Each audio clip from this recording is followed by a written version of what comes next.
कुलस्ते जी, इनका आगमन हो चुका है। तालियों की गूंज के साथ उनका स्वागत करते हैं।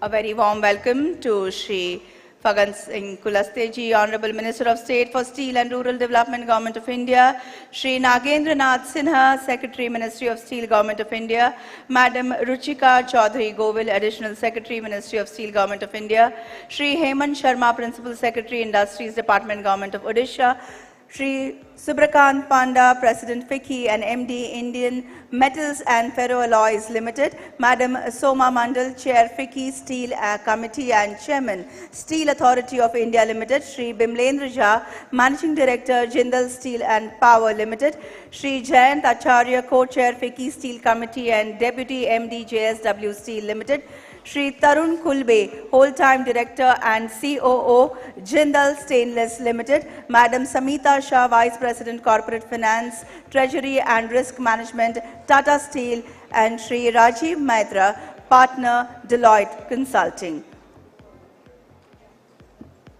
Welcome everybody. Namaskar. इस्पात मंत्रालय भारत सरकार एवं वाणिज्य तथा उद्योग मंत्रालय भारत सरकार आयोजित, साथ ही फिकी federation of Indian chambers of commerce and industry की ओर से आज के इंडिया स्टील 2023 के उद्घाटन समारोह के लिए उपस्थित सभी का विशेष रूप से केंद्रीय राज्य मंत्री इस्पात तथा ग्रामीण विकास भारत सरकार माननीय श्री फगन सिंह कुलस्ते जी का मैं मानसी तहे दिल से स्वागत करती हूं। जैसा कि हम सभी जानते हैं, भारत अमृत काल में है तथा अब G20 की अध्यक्षता भी हमारे देश के पास है। भारतीय परंपरा के अनुसार दीप प्रज्वलित कर इस आयोजन का उद्घाटन होगा। In keeping with the Indian tradition, the function will be inaugurated by lighting the auspicious ceremonial lamp. मैं आमंत्रित करती हूँ माननीय श्री फगन सिंह कुलस्ते जी, केंद्रीय राज्य मंत्री इस्पात एवं ग्रामीण विकास। साथ ही I request the esteemed dignitaries seated on the dais to kindly join in for the lamp lighting. Dipen लोकान जयति दीपस्तेजोमयः स्मृतः चतुर्वर्ग प्रदोदीपन तस्मात् दीप यजेत प्रिये। दीप तेजोमय है, दीप से जय की प्राप्ति होती है। धर्म, अर्थ, काम तथा मोक्ष, इनकी प्राप्ति दीप कराता है। जैसे कि हम सभी जानते हैं, दीप ज्ञान का प्रतीक होता है और इसीलिए दीप प्रज्वलित करना चाहिए। The lamp is luminous, its radiance grants victory. Its light imparts dharma, artha, kama and moksha, that is, righteousness, prosperity, pleasure and emancipation. This is the significance of lighting a lamp, and hence a lamp should be lit. Lamp, as we know, is also a symbol of knowledge, learning and wisdom. Moments to be treasured in the form of photographs, यादगार पल हम सभी के लिए।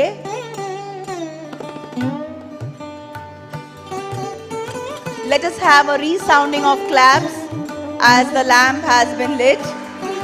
One group picture, please.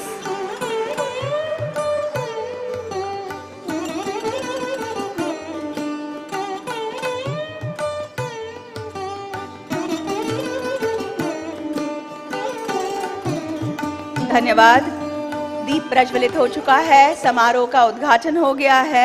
मैं सभी गणमान्य अतिथियों से विनती करती हूं, कृपया अपना स्थान ग्रहण करें।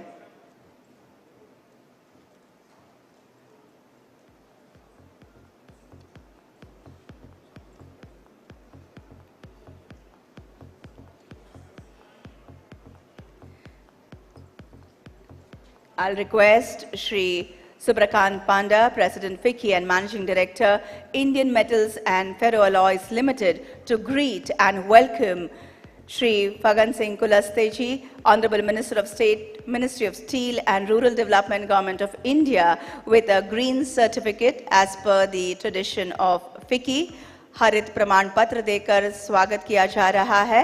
A grove of 10 trees will be planted at Trees for Tigers in Sundarbans, West Bengal.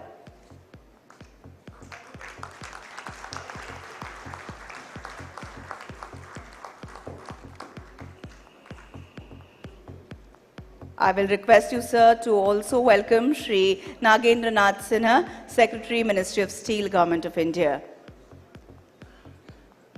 A grove of 6 trees will be planted at Tigers for Trees at Sundarbans, West Bengal. Thank you. A quick few lines about Shri Subrakant Panda, President FICCI and Managing Director, Indian Metals and Ferroalloys Limited, which was established in the year 1961 and is today the country's leading producer of value-added ferrochrome with own chrome ore mines and captive power generation. Shri Panda graduated with honors from Boston University with a dual concentration in finance and operations management and has been recognized for his outstanding scholastic achievement by being named to Beta Gamma Sigma Honor Society. With those words, I call upon Shri Subrakant Panda, President FICCI and MD, Indian Metals and Ferroalloys Limited for the welcome address.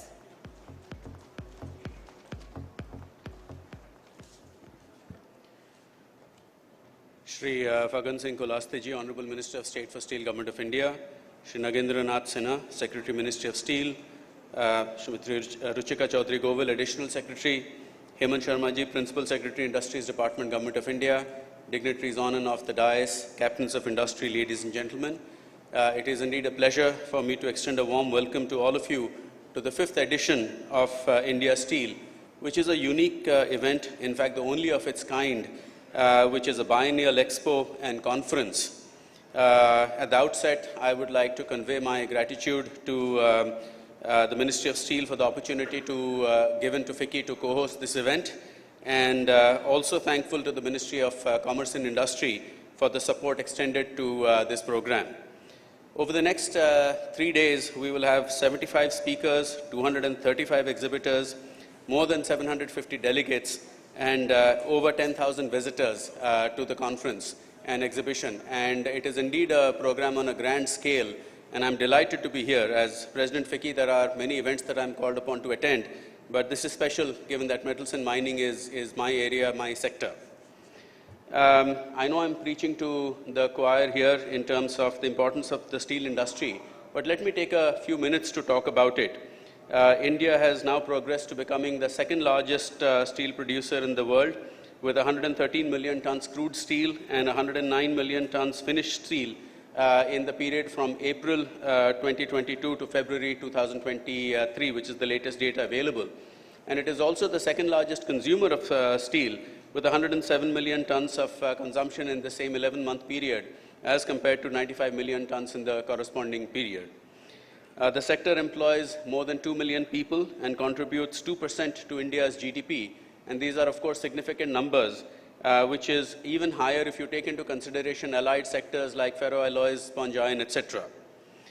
Most importantly, when we talk about a path to being a $5 trillion economy, which India is certainly headed towards, we are already the 5th largest economy, as you know, and will be the 3rd largest by the end of this decade.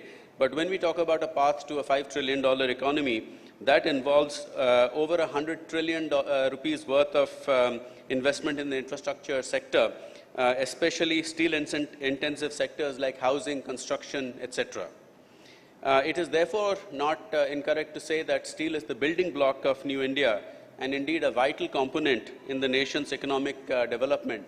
Hence, the theme for this year's event, which is Amrit Kal Journey, facilitating the Indian growth story, I think is very, very appropriate. If I were to talk about Amrit Kal, which is, of course, the 25 years leading up to 2047, which is when India will celebrate its 100th year of independence, the target for Amrit Kal, as enunciated by the Honorable Prime Minister, is sustainable, inclusive, and resilient growth, and that will come about by unleashing the potential of our people, and especially with green growth being a priority. Therefore, it's a tremendous opportunity, especially for the steel industry, because when we talk about growth and development, it will involve a lot of infrastructure and, in turn, demand for steel. And I'm delighted that states like Odisha, represented here by the Principal Secretary, are very aggressive in attracting investments to, especially in this sector.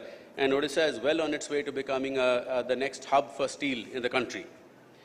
But if I were to talk about challenges for the industry, I think the first would be decarbonization.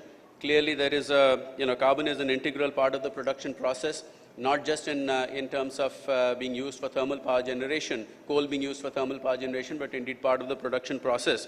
And clearly, I think decarbonization is a very important objective that needs to be achieved. In this connection, I appreciate the initiative of the Steel Ministry to set up working groups for working out a roadmap for the sector to transition to low carbon emissions. And I'm also grateful for the opportunity given to FICCI to be part of this journey as we work out the ways and means to get to reducing carbon emissions. Coking coal is another challenge for the sector. As you would know, 85% of coking coal, amounting to about 55 million tons, was imported last year. And if you go by the growth projections of the industry, then this figure is expected to rise to close to 150 million tons by 2030. And therefore, there is an urgent need to enhance coking coal production by increasing output in existing mines as well as operationalizing new mines. Having said that, I think a lot of R&D would also be required to look at alternates. Perhaps green hydrogen could be one, but that comes with its own set of challenges. So until we crack that code, I think focusing on how to meet the coking coal needs of the industry is a very important issue. And another significant challenge happens to be logistics, where especially when it comes to the Indian steel industry, logistics cost is the second highest component in steel production, amounting to about 15% of total costs. And this is, of course, after raw material costs, but it's the second highest. And a report by Niti Aayog states that India has a logistics disadvantage of between $20 to $25 per ton of finished steel due to such issues such as non-availability of rakes, high reliance on road transport, and underdeveloped inland waterways, etc. Of course, as you know, the government has come out with the national logistics policy, which is expected to make a big difference in this regard, and targets to bring down logistics cost as a percentage of GDP from 14% at present to between 8 to 9% by 2030. So clearly, there is a lot of thought process to address this issue. And having said that, FICCI has also proposed evaluation of alternate models such as slurry pipelines, just-in-time inventory management, cargo aggregation, etc., to enhance efficiencies. So this is a sector which has ambitious growth plans, and with that, of course, comes challenges. If I were to talk about the growth plans, the capacity expansion to target of 300 million tons by 2030 and 500 million tons by 2047 will call for substantial investments and therefore availability of capital at a competitive cost. And given that steel plants are long gestation projects, so loans of an appropriate duration, I think, is a key issue which needs to be addressed. And of course, the logistics challenge will exacerbate, because keep in mind that for every ton of finished steel that we produce, there is about 3 tons of raw material which also needs to be moved, and that's not taking into account allied things like coal, etc., for power generation. As I mentioned, R&D and innovation is going to be a key issue going ahead for the industry in terms of reducing its carbon footprint. And finally, as the Honorable Finance Minister had pointed out in FICCI's AGM last year, the carbon border tax mechanism, such as CBAM being contemplated by Europe, is a key issue which needs to be countered appropriately. And in this context, I feel that government and industry must work in unison to put up to take this challenge and find appropriate solutions. I am, however, convinced that supportive policies and a conducive regulatory environment will enable the industry to not only overcome challenges, but indeed leverage the opportunities which come out of the significant growth trajectory that India is embarking upon. So welcome once again to India Steel 2023. I'm sure the deliberations over the course of this event will be of a very high standard and of benefit to all of you here. Thank you very much.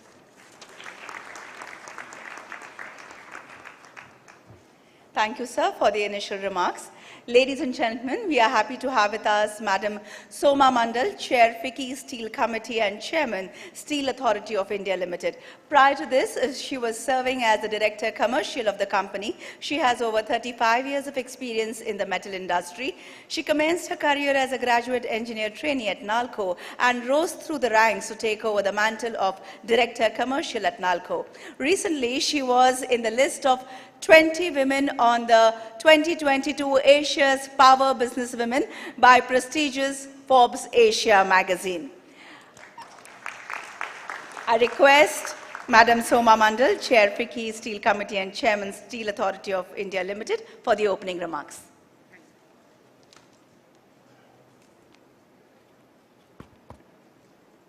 Good afternoon, Honorable Minister of State for Steel, Fagan Singh Kulasteji, Secretary Steel, all distinguished dignitaries on the dais, and all the delegates here. It's a matter of immense joy and pleasure for me to address all of you today on behalf of both Steel Committee of FICCI as well as personal. The conference is an opportunity to come together and chart the industry's course for India ahead for India's Amrit Kal. The conclave aims to bring together not just Indian steel producers, but also stakeholders from across the globe. Each one of us realize how the growth story in India is, and each one of us understand that the future, if the development is going to take place, if India is going to grow at a particular rate, steel has to also be the partner to it. I would like to extend my heartfelt gratitude to all my industry colleagues and other dignitaries for taking out the valuable time for joining us today. India has completed 75 years of independence in 22 and entered the Amrit Kal, and now moving to the goal of develop India by 2047, when the modern India shall be 100 years young. The steel industry shall continue to play a key role in playing India's ongoing growth story. It will not be just sufficient for India to be the second largest steel producer of the world. We also need to continuously become more resource efficient and also environment friendly. These are the two major challenges which we have to build our capabilities on. Even more important, we need to help our consumers make their own user industry more resource efficient and environment friendly by continuously providing them with new upgraded products, grades, and solutions. To expand our capacities and capabilities without constraint, the country also needs to domestically develop the industry that supports its steel production base, such as steel plant, capital goods, consumables such as rolls, etc. As of now, much of it is imported because we do not have that supply base in the country. Appropriately targeted PLI schemes can provide a good nucleus around which such industries can grow. The levers that propel a country's economic development are made of steel, and we all understand it so nicely. We look forward to assisting other nations in achieving their development goals by building mutually beneficial partnership across the world. We welcome our guests from other countries and look forward to building relations based on shared goals and opportunities. Steel producers typically operate across a wide cross-section of geographies, ranging from remote interior areas to urban concentrations. We also operate across multiple sectors, from mining and manufacturing to logistics and retailing. This has given the steel industry an unique opportunity to impact the society across a wide spectrum. The industry recognizes its responsibility and goes beyond its business operation to bring water, roads, education, healthcare, skill developments to the people in whose location our plants operate. We make an effort to improve every life that we touch. And this is the greatness of steel industry. India's focus on infrastructure, better logistics, and domestic manufacturing has helped Indian steel industry with improving infrastructure and visibility of long-term demand. This has helped increase in industry's confidence and competitiveness, making it more attractive to investors. We look forward to more investments in India's steel sector to take care of the country's growing steel demands. By focusing on quality and standards, the Indian steel industry is well on the way of transforming itself to a globally competitive, high-quality steel producer. This has helped increase the industry's revenue and also led to a development of a robust export basket. Steel is the largest sector to contribute to carbon emission. Not a very good point here. It will be collective duty to find solutions to climate issues, that is decarbonization and meeting SDG norms. Technology for such efforts, be it green steel or green hydrogen in steel making, will need collaborative efforts, financing and sustaining research. Minimizing the burden on the consumer will be the key. As the conference progresses, we will have opportunity to engage in discussions, listen to experts, and gain insights into the latest trends and technologies that are shaping the future of the steel industry. We shall interact with our colleagues from across the globe. I believe this conference will help us identify the shape that our industry must take to enhance the global competitiveness and national relevance.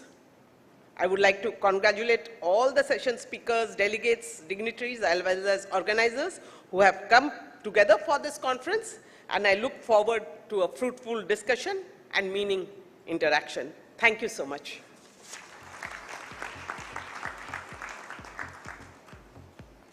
Thank you, ma'am, for sharing your thoughts with us.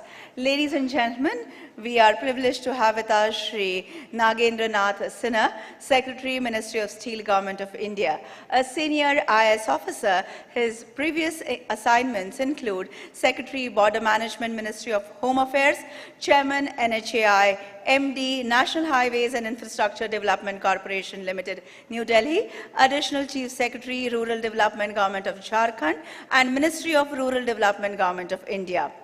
I request Shri Nagendra Nath Sinha, Secretary, Ministry of Steel, Government of India, for the theme address.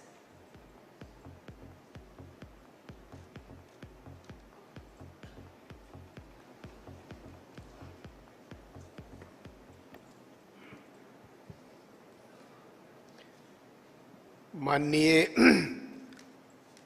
राज्य मंत्री इस्पात एवं ग्रामीण विकास श्री फग्गन सिंह कुलस्ते जी, इस मंच पर उपस्थित गणमान्य अतिथिगण, इस सभागार में उपस्थित गणमान्य अतिथिगण, सभी स्टील और इस्पात सेक्टर्स जुड़े मित्रगण, फिक्की के president mister Suryakant Panda ji, chairperson FICCI steel committee Soma Mandal ji, देवियों सज्जनों, good afternoon to you, all of you on this momentous occasion.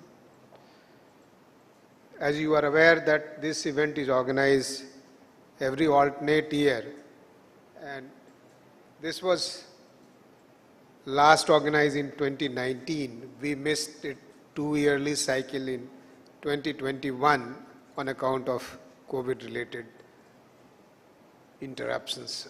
So it's good that we have now assembled together for discussing various steel sector related issues and also discussing it with friends across the borders to see how their own development aspirations can be met with steel from India. India has had a long history of steel making. Some say that it goes as long back as about 3,000 years ago. There is a community in parts of Jharkhand, parts of Odisha, maybe parts of Chhattisgarh as well, known as Asur. Asurs are the original steel makers of India. And it is no surprise that the first trans-country empire or maybe transnational empire was the Magadhan Empire, which was based quite close to where Asurs resided.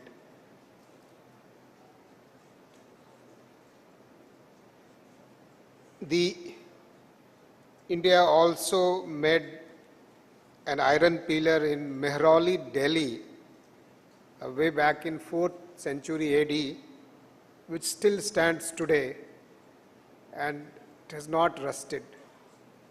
After years of research, they found out that the phosphorus, high proportion of phosphorus in its pillar, in its compositions, protects it from rusting through a fine coating of the iron phosphate or some such compound.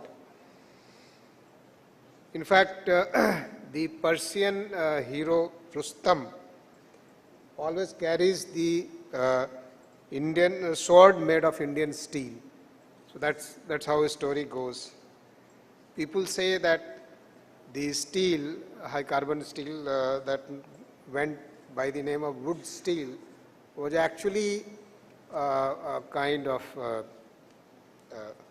distorted name of ukku steel, wood, or ukku, you can see how the pronunciation go.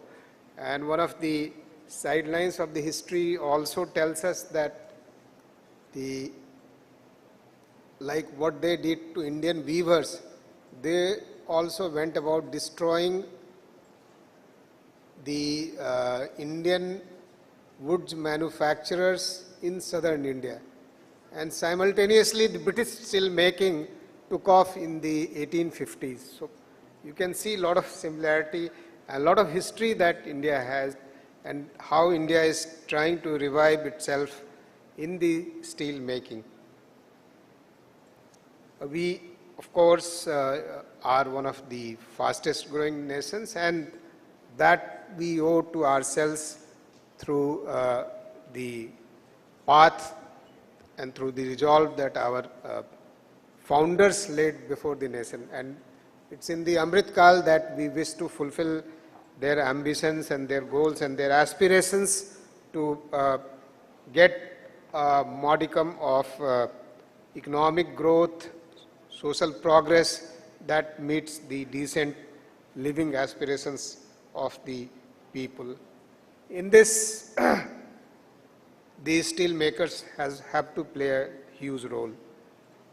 One of the assumptions behind the national steel policy of 2017 is that the elasticity of steel consumption is one with that of the GDP growth. So the proportion of growth, the rate of growth of the steel consumption would be the rate of growth of the steel. So you can see how these are linked. And of late, we are seeing, because of the huge emphasis of the government, and of course, both across the state governments and the central government, that the steel consumption is rising very fast. In fact, it was about 105 million tons in year 21-22. In year 22-23, it was around 119 million tons. So approximately 12.7% of growth in a year's time, which is a humongous rate of growth. I think it needs applaud.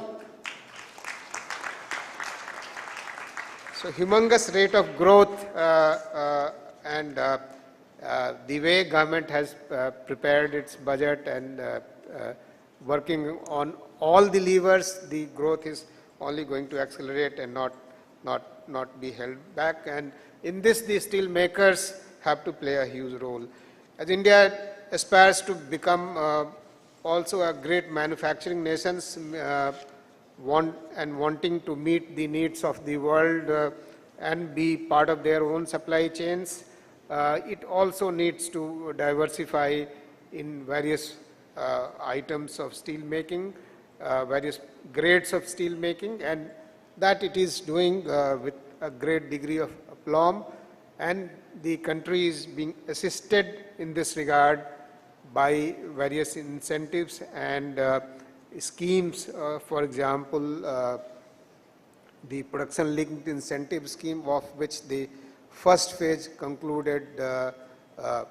Of course, the process has begun, but the MOUs had been signed last month on March 17, and 57 MOUs, 25,000 crore investments, 27 companies. So, but we are also ready for the second phase of the PLI and look forward to your suggestions in this regard. There were sessions and there were a lot of constructive thoughts have come, and more thoughts and more inputs are required so that we are able to formulate a very comprehensive proposal addressing the industry needs and needs of the economy in this regard for fulfilling the needs of the economy. This point was made very strongly by many speakers before me, but I just want to make this point. In भारतीय steel makers को research and development पे अपना खर्च बढ़ाना पड़ेगा, क्योंकि कई तरह के ट्रांजिशंस हो रहे हैं, जहां एक तरफ डीकार्बनाइजेशन का एजेंडा बहुत तेजी से आगे बढ़ रहा है और भारत ने भी माननीय प्रधानमंत्री जी के नेतृत्व में डीकार्बनाइजेशन के संबंध में अपने लक्ष्य तय किए हैं, और वो काफ़ी अग्रेसिव लक्ष्य हैं। जो भारत से उस समय अपेक्षा थी, उससे ज़्यादा लक्ष्य माननीय प्रधानमंत्री जी ने पूरे देश की तरफ से लिए हैं, और इसलिए उसमें स्टील मेकर्स को भी बहुत बड़ा रोल प्ले करना पड़ेगा। ये एक बहुत बड़ा ड्राइवर है। आपके पास इतनी स्टील मेकिंग के लिए जो रॉ मटेरियल की ज़रूरतें हैं वो काफ़ी ज़्यादा हैं। उन रॉ मटेरियल्स की ज़रूरतों को पूरा करने के लिए जो हमारे पास खदानें हैं, खाने हैं, उनमें अब धीरे धीरे मटेरियल का ग्रेड लोअर हो रहा है, तो हम कैसे उसका ज़्यादा दक्षता के साथ इस्तेमाल कर सकते हैं, ये हमारी ज़रूरत है। और इस प्रकार से कई अन्य सारी ज़रूरतें हैं। जो वेस्ट जनरेट हो रहा है उसका हम कैसे इस्तेमाल करें, इन सारी ज़रूरतों को पूरा करने की आवश्यकता है।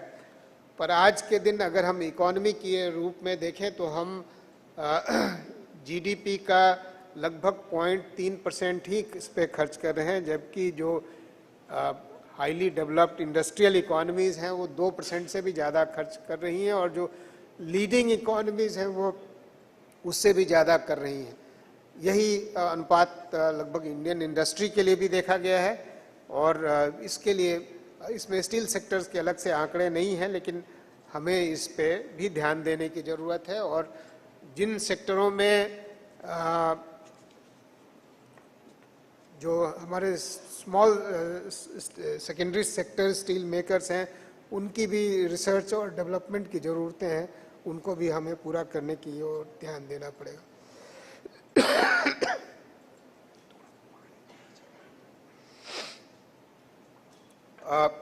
हमारे government of India is working on all the fronts, although we may not be directly providing.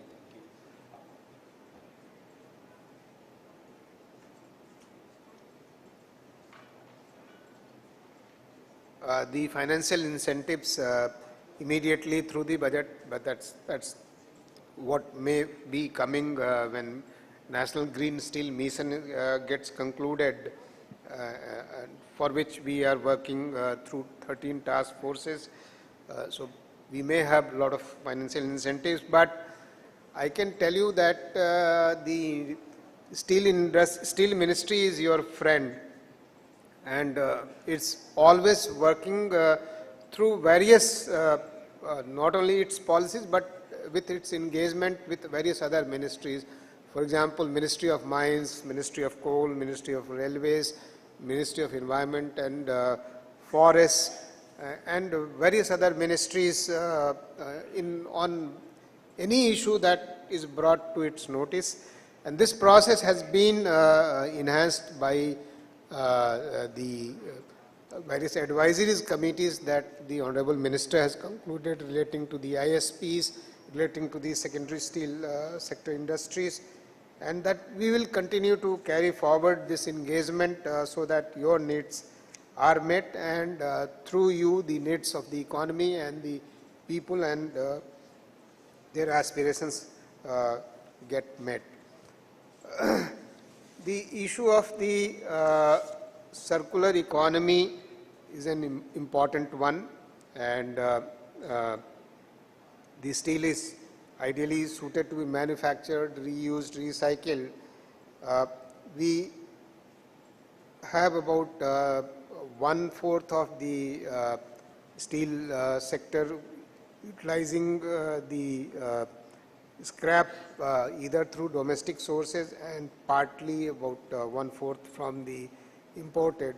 And we are working towards increasing the availability of steel scrap through working with the state governments and the Ministry of Road Transport and Highways and Niti Aayog through setting up of vehicle scrapping facilities.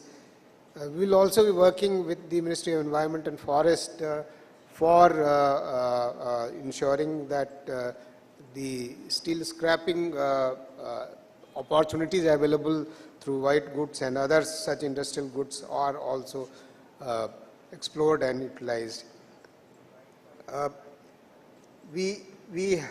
Our government policy announcements and changes in global supply-demand equations across sectors, including construction, infrastructure, in transportation, railway, road, aviation, gas pipelines, housing.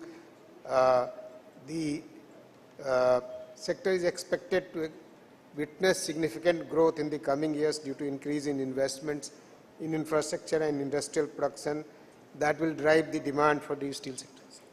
Thank you. Thank you. India is currently having growth fostering atmosphere which generates huge potential and opportunities for steel in the coming years under various government initiatives such as various spending on infrastructure, expansion on railway network and automobile industry, transition towards steel, focus on defense sector and accelerated construction in the rural and urban areas.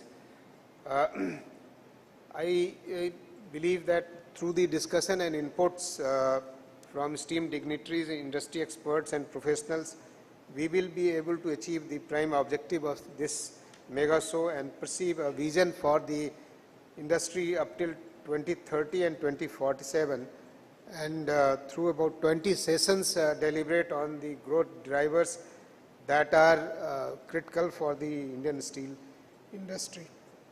We just had the interaction with the CEOs and that round table brought about various issues that we need to address.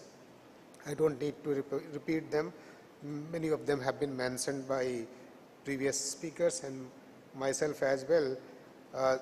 So look forward to hearing from speakers who are going to follow and their own vision and their challenges that we see, and the way in which the Indian steel industry and the ministries and the state governments working together realize the aspirations that the Indian people have for their own development in the Amrit Kal, and we become a developed nation. and also we how we develop the we work with the countries who are also similarly taking forward their own development ambitions and aspirations. So how do we meet their own industrialization, infrastructure, manufacturing needs so that their own development aspirations could be met. Without further ado, I once again welcome our distinguished speakers to the event and convey my best wishes to all of you. Thank you. Thank you, sir, for your valuable insights. Ladies and gentlemen, time now for a presentation on Steel Outlook of 2030 and 2047 by Sri Rajiv Maitra, partner Deloitte Consulting. He is an executive advisor with 20+ years of experience in mining and metal sector. He has led 60+ consulting engagements and has worked with global and regional players across the entire mining value chain, drafted mining policies and amended regulations on behalf of government agencies. He has experience of working for mining clients and mines in geographies such as Australia, India, Europe, Southeast Asia, Africa, and the Middle East. Sri Rajiv Maitra. Thank you. Honorable Minister of State in the Mines, Ministry of Steel and Rural Development, Mr. Sri Fagan Singh Kulaste,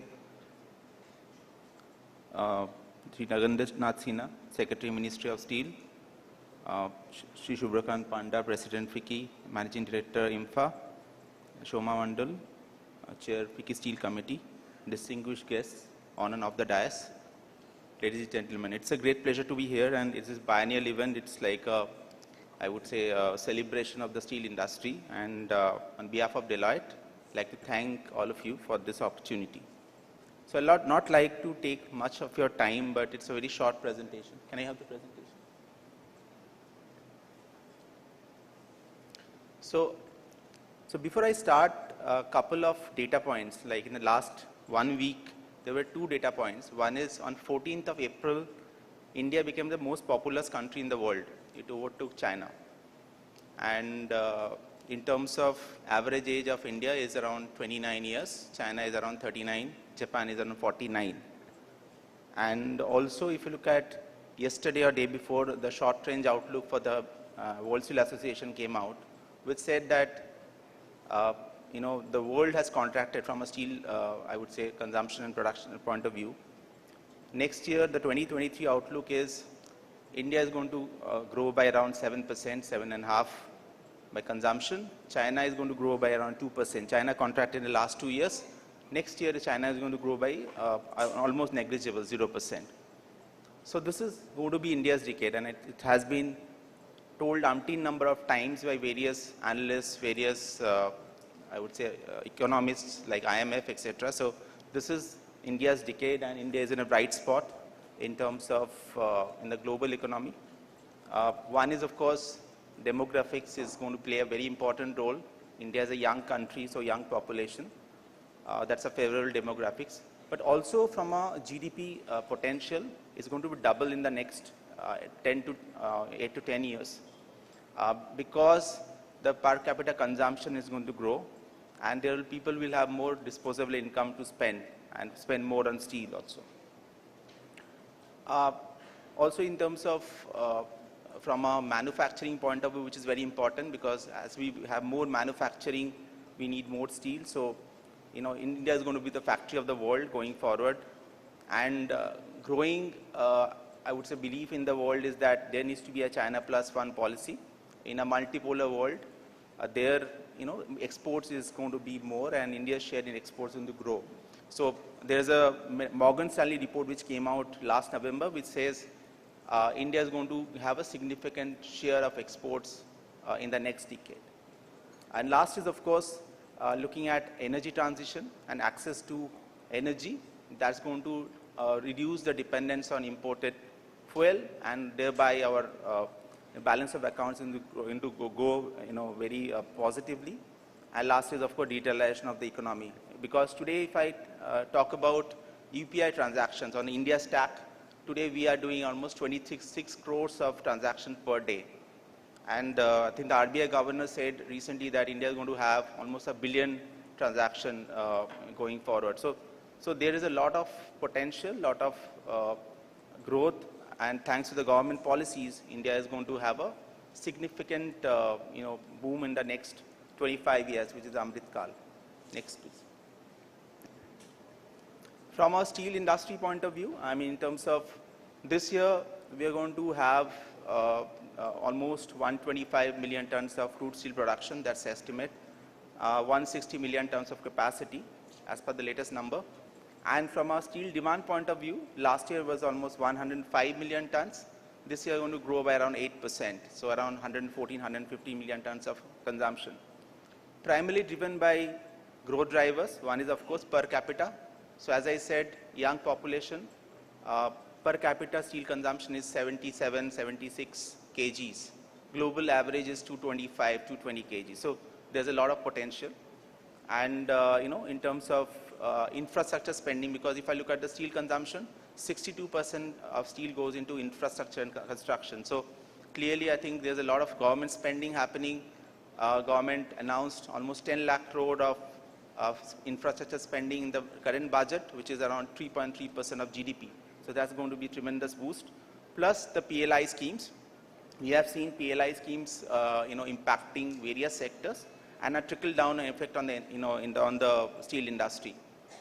Very important is, if I look at today's consumption, almost 17 to 18% of the India's consumption is happening in the rural area. The population is almost 80%, 75-80%. So clearly, if that consumption picks up, the steel consumption overall will be growing at a tremendously higher rate. So that's going to be a very positive, right? So now, with all these premise, how is going to 2030 look like? So just next slide. So 2030, the vision and the NSP, a National Steel Policy, says 300 million tons of crude steel capacity. Many will debate whether it's possible to add 140 million tons in the next 9 odd years.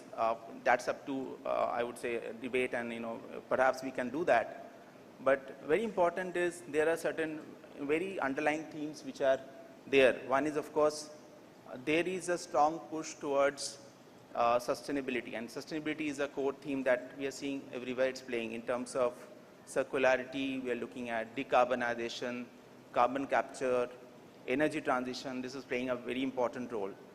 And that's in a positive spin, it's going to impact positively the industry. But also, we're also seeing, the carbon border adjustment mechanism in EU, that's going to have a carbon tax on imports from any country which is higher in terms of tons of carbon dioxide per ton of crude steel. So clearly, India today, if I look at data points, India is around 2.5 tons of carbon dioxide per ton of crude steel on an average, whereas if I look at EU is around 1.8, US is lower. So clearly, I think there is going to be a challenge, but clearly that's why the green steel, the entire discussion on green steel is happening. But green steel is, of course, it needs to be a structured way of going about it, and government has already formulated the green steel mission, which is going to talk about how do I support the infrastructure and any kind of the industry from a production point of view. So that's on the green steel part.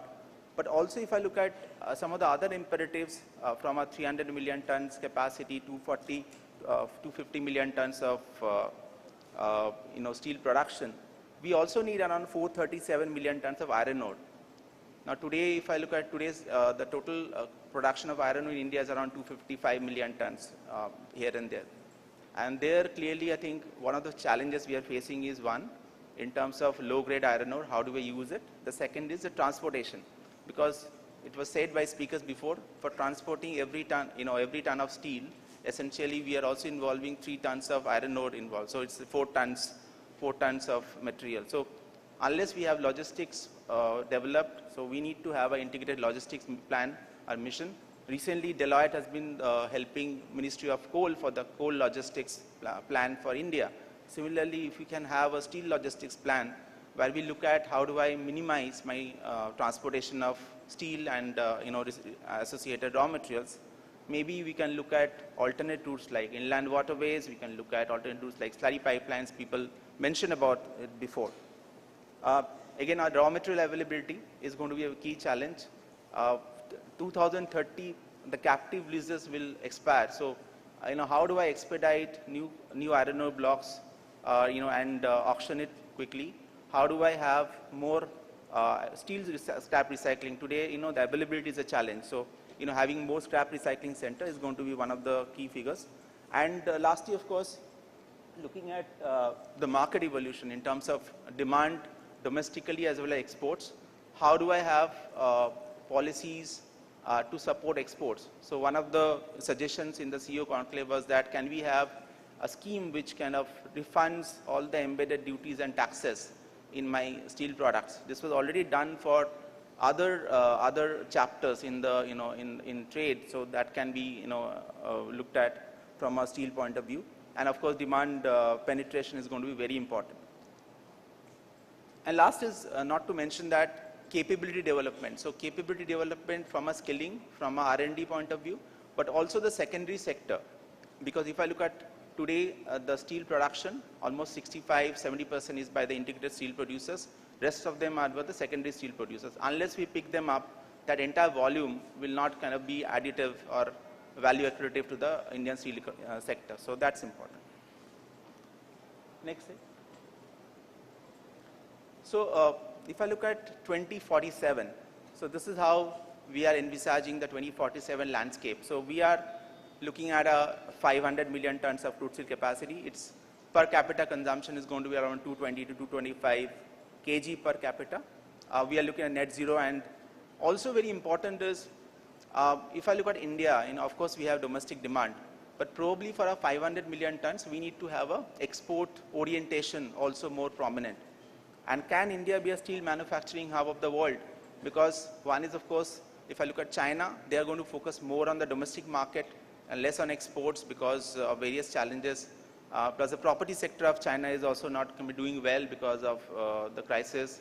So can we displace China to become the steel manufacturing hub or the exporter of the world? So that's one of the important things. And clearly, I think green steel will take a more prominent role in the, from 2030 onwards.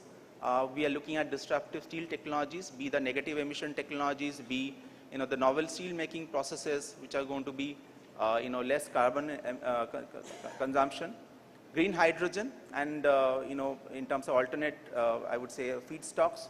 So clearly, green hydrogen. One of the theories that we have is we need to have an ecosystem and supply chain for green hydrogen. Many of the steel players, they may not be interested in generating hydrogen. Can we have over-the-fence hydrogen suppliers? So there can be new ecosystem partners who are supplying to the industry. But very important is in 2030 and 2047, we need to fund or finance the entire steel capacity growth. The financing aspect, looking at indigenization of capital goods, those are going to be very important from a sustainability of the sector. And last is, of course, looking at the capability development. That's going to be underlying theme going over the next 25 years. From a sectoral point of view, from a R&D, skilling, more collaboration. Can we have collaboration where multiple steel players come together? This is already happening, but it can be more. Like for example, in iron ore, we understand that BHP, Rio, they are coming together for various, I would say, new products or new solutions for the consumer industry. Can we have more around collaborative mechanism in the steel industry? That's going to be very important. So that's what I wanted to talk about, in this presentation. So these are some themes, and we have also kind of captured them to the best extent possible. Thank you so much for your time and patiently hearing me. Thank you. A brief introduction of our next speaker, Shri Hemant Sharma, Principal Secretary, Industries Department, Government of Odisha. An IS officer, he is leading the growth of largest industries in Odisha with thrust on development of core cluster areas and industrial theme parks. Policy intervention, process reforms, and facilitation are the focus areas. During the outbreak of COVID-19, he managed critical responsibilities, and prior to that, he worked in the Energy Department of Odisha. Earlier, he has contributed in land and revenue management, industrial development, finance, and technical education sectors in Odisha. Shri Hemant Sharma, Principal Secretary, Industries Department, Government of Odisha.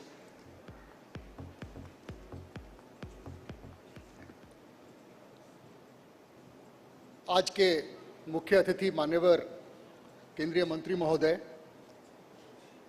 Bharat सरकार के इस्पात मंत्रालय के सचिव श्री सिन्हा, मंच पर उपस्थित FICCI के अध्यक्ष श्री शुभ्रकांत पंडा जी एवं मंच पर उपस्थित अन्य भद्र वक्तागण, अगर आप मंच पर एक बार के लिए ध्यान से नजर डालेंगे तो आपको लगेगा कि ये उड़ीसा का मंच है। मैं स्वयं उड़ीसा का प्रतिनिधित्व करता हूं। I am Hemant Sharma, I am principal secretary industries department, government of Orissa. But actually I really did not speak anything because every speaker on the stage, majority of the speakers on the stage are actually from Odisha.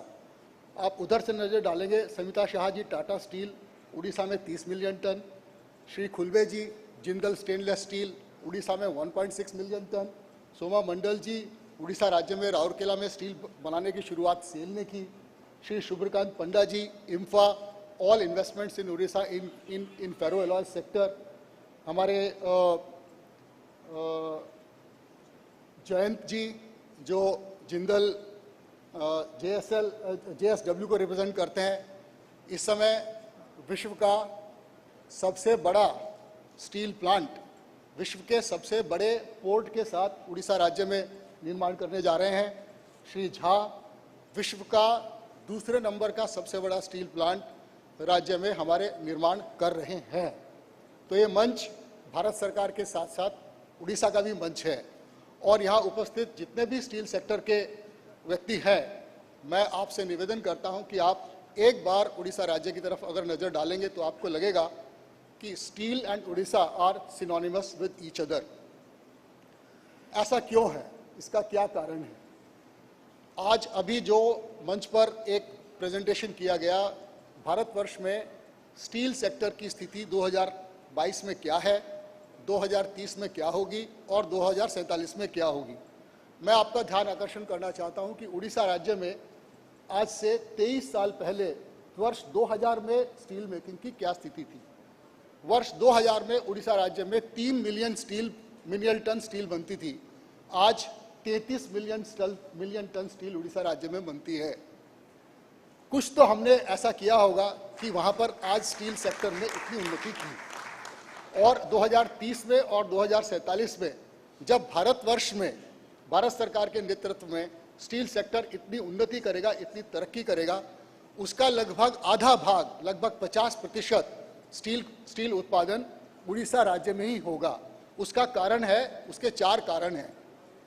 कोई भी strong building बनाने के लिए 4 pillars की आवश्यकता होती। अगर आप if you want to construct a strong building, it has to come upon 4 pillars. And what are those 4 pillars for the steel industry? The first pillar is raw material, the second pillar is infrastructure, the third pillar is human resources, and the 4th pillar is policy. On all those 4 pillars, we have worked very closely under the guidance of Government of India and done everything which was in the interest of the steel sector. So today, we are the largest supply of raw material to the Indian steel industry. 25% of India's coal, 33% of India's iron ore, 56% of India's bauxite, almost entire chromite of India, 100% of India's chromite comes from India. That is what sustains the Indian steel making industry. And if you look at this map of Orissa, these resources are spread throughout Orissa, and we have immensely benefited by the Government of India policies. माननीय प्रधानमंत्री जी के नेतृत्व में 2015-16 से जो MMDR act की जो amendments आए, उसके अंतर्गत माननीय मंत्री महोदय, हमने लगभग 40 आयरन ओर ब्लॉक्स का सक्सेसफुली ऑक्शन किया और आज उसकी वजह से भारतीय स्टील उद्योग को रॉ मटेरियल सपोर्ट हम दे पा रहे हैं और आने वाले वर्षों में और भी हम रॉ मटेरियल सपोर्ट इस इस्पात उद्योग को देंगे।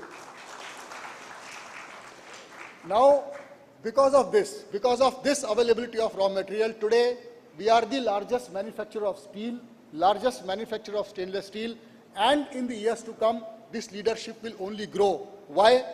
Because today, world's largest steel plant, world's second largest steel plant, and world's third largest steel plant are under construction in Odisha. We have immensely been supported by Government of India to do this. In infrastructure के बिना कोई भी उद्योग लगना नामुमकिन है, steel उद्योग लगना बिल्कुल नामुमकिन है। और उस इंफ्रास्ट्रक्चर में आता है लैंड, वाटर, पावर। सबसे बड़ा इंफ्रास्ट्रक्चर सपोर्ट आता है लॉजिस्टिक्स का। कृपया इस मैप मानचित्र के ऊपर आप ध्यान दीजिए, ये उड़ीसा राज्य का मानचित्र है। आपने अभी हमारे मिनरल बेल्ट को देखा, अब आप इस मानचित्र को देखिए, कितने इंटेलिजेंटली हमने इसको प्लान किया है कि जहां हमारे मिनरल रिसोर्सेज हैं उनको हमने इंडस्ट्रियल एरियाज के साथ रोड, रेल, स्लरी पाइपलाइन की कनेक्टिविटी हमने दी है। आज दुनिया की सबसे बड़ी स्लरी पाइपलाइन उड़ीसा राज्य में बन रही है, JSPL उसको बना रहे हैं। दुनिया की सेकंड नंबर की स्लरी पाइपलाइन उड़ीसा राज्य में बन रही है, JSW उसको बना रहे हैं। और दुनिया की third largest slurry pipeline Orissa राज्य में बन रही है, जिसको कि ArcelorMittal निप्पॉन स्टील कुबोटा जी पीछे बैठे हैं, he is present here, Mr. Kubota representing Nippon Steel, that is under construction. Even today, India's largest slurry pipeline is under operation by ArcelorMittal Nippon Steel in Odisha. ये infrastructure हमने हमारे जो port locations हैं, धामरा, गोपालपुर, पारादीप और सुवर्णरेखा, इन ports को हमने अपने जो इंडस्ट्रियल एरियाज हैं उनसे जोड़ा है। भारत सरकार के सहयोग से हमने नई नई रेलवे लाइनें बनाई हैं और स्लरी पाइपलाइंस बनाई है। इस मैप में आप देखेंगे जो ग्रीन लाइन है वो राष्ट्रीय ऊर्जा गंगा योजना के तहत CNG और LNG हमारे सारे इंडस्ट्रियल एरियाज में आज उपलब्ध है। This is the reason why today Odisha is the home of steel industry, and that is why today 7 out of 8 speakers on this stage are from Odisha steel industry, and not less than 50% of the audience is from the Odisha steel industry. The third pillar and very important pillar is human resources. The Indian steel industry, as it continues to grow, would require immense talent. It requires upgradation of skills. Today, with the assistance of Government of India, we have set up the Biju Patnaik National Steel Institute at Kalingnagar, which is today India's largest steel development cluster. All our ITIs, we have 500 government and private ITIs. Each and every ITI has some connect with some steel industry. All the industries present here today have adopted certain ITIs, certain polytechnics, and are imparting skills which are necessary for the steel sector. And the higher order technical skills which would be important for the steel industry in future would be imparted in the National Steel Institute being set up by the Government of India. The fourth and most important pillar, which actually will drive the investments, and growth of steel sector in India and in Odisha, is the policy support. Now, sir, we recognize, हम इस बात को स्वीकार करते हैं कि अगर भारतवर्ष में स्टील उद्योग को बढ़ावा देना है तो केवल आयरन ओर देने से, पोर्ट बनाने से, स्लरी पाइपलाइंस बनाने से नहीं होगा। आज से करीब 15 साल पहले जब भारतवर्ष में coal based thermal power plants बनाने के लिए भारत सरकार ने बहुत प्रोत्साहन दिया, तो पाया गया कि केवल 2 मैन्युफैक्चरर्स हैं जो बॉयलर्स, टरबाइन्स और जनरेटर्स बनाते हैं, जबकि आवश्यकता थी करीब 10 मैन्युफैक्चरर्स की। और क्योंकि वो मैन्युफैक्चरर्स भारत में नहीं थे, इसलिए वो पावर प्लांट्स भारतवर्ष में नहीं बन पाए। अगर हम 100 मिलियन टन से 120 मिलियन टन से 500 मिलियन टन तक जाने की बात करते हैं, तो हमारे पास एक SMS और एक डैनियली से काम नहीं चलेगा। कम से कम 10 SMS और 10 डैनियली भारतवर्ष में हमें उपलब्ध कराने होंगे। और उसके साथ साथ जो डोमेस्टिक मैन्युफैक्चरर्स हैं, जैसे थर्मेक्स हैं और भी जो मैन्युफैक्चरर्स हैं, उनको भी हमें उतना ही प्रोत्साहन देना होगा। इसको रिकॉग्नाइज करते हुए हमने हमारी जो इंडस्ट्रियल पॉलिसी बनाई, उसमें इसके लिए एक स्पेशल कैटेगरी क्रिएट की। जो एंसिलरी और डाउनस्ट्रीम टू मेटल सेक्टर है, उसको हम हमारे राज्य में प्रायोरिटी सेक्टर में हम उसको प्रोत्साहन देते हैं, इंसेंटिवाइज करते हैं। अगर आप स्टील सेक्टर के किसी भी एंसिलरी आइटम को या डाउनस्ट्रीम आइटम को आप उड़ीसा राज्य में बनाते हैं तो भारत उड़ीसा राज्य सरकार की तरफ से आपको 20% 20% कैपिटल इन्वेस्टमेंट सब्सिडी मिलती है, 100% exemption on electricity duty, ₹2 per unit discount on electricity, 100% reimbursement of net SGST up to 200% of your investment in plant and machinery.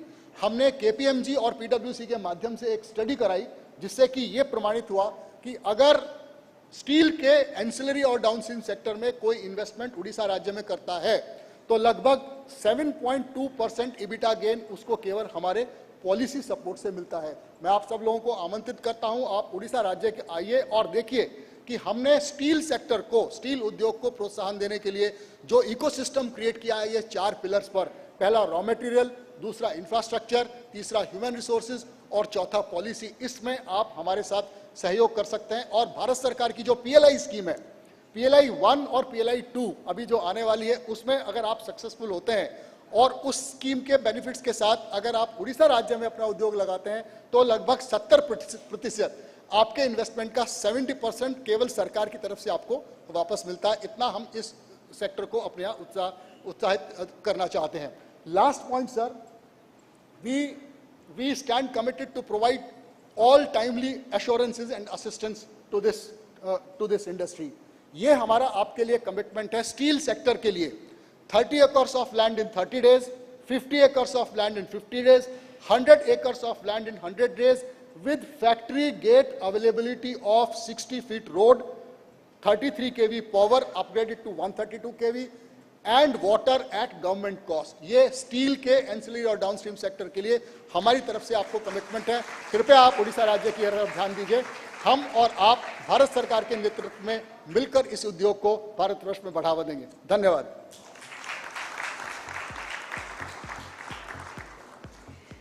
Thank you, ladies and gentlemen. We have industry captains among us. Let us proceed to their addresses, beginning with Shri Bimlendra Jha, Managing Director, Jindal Steel and Power Limited.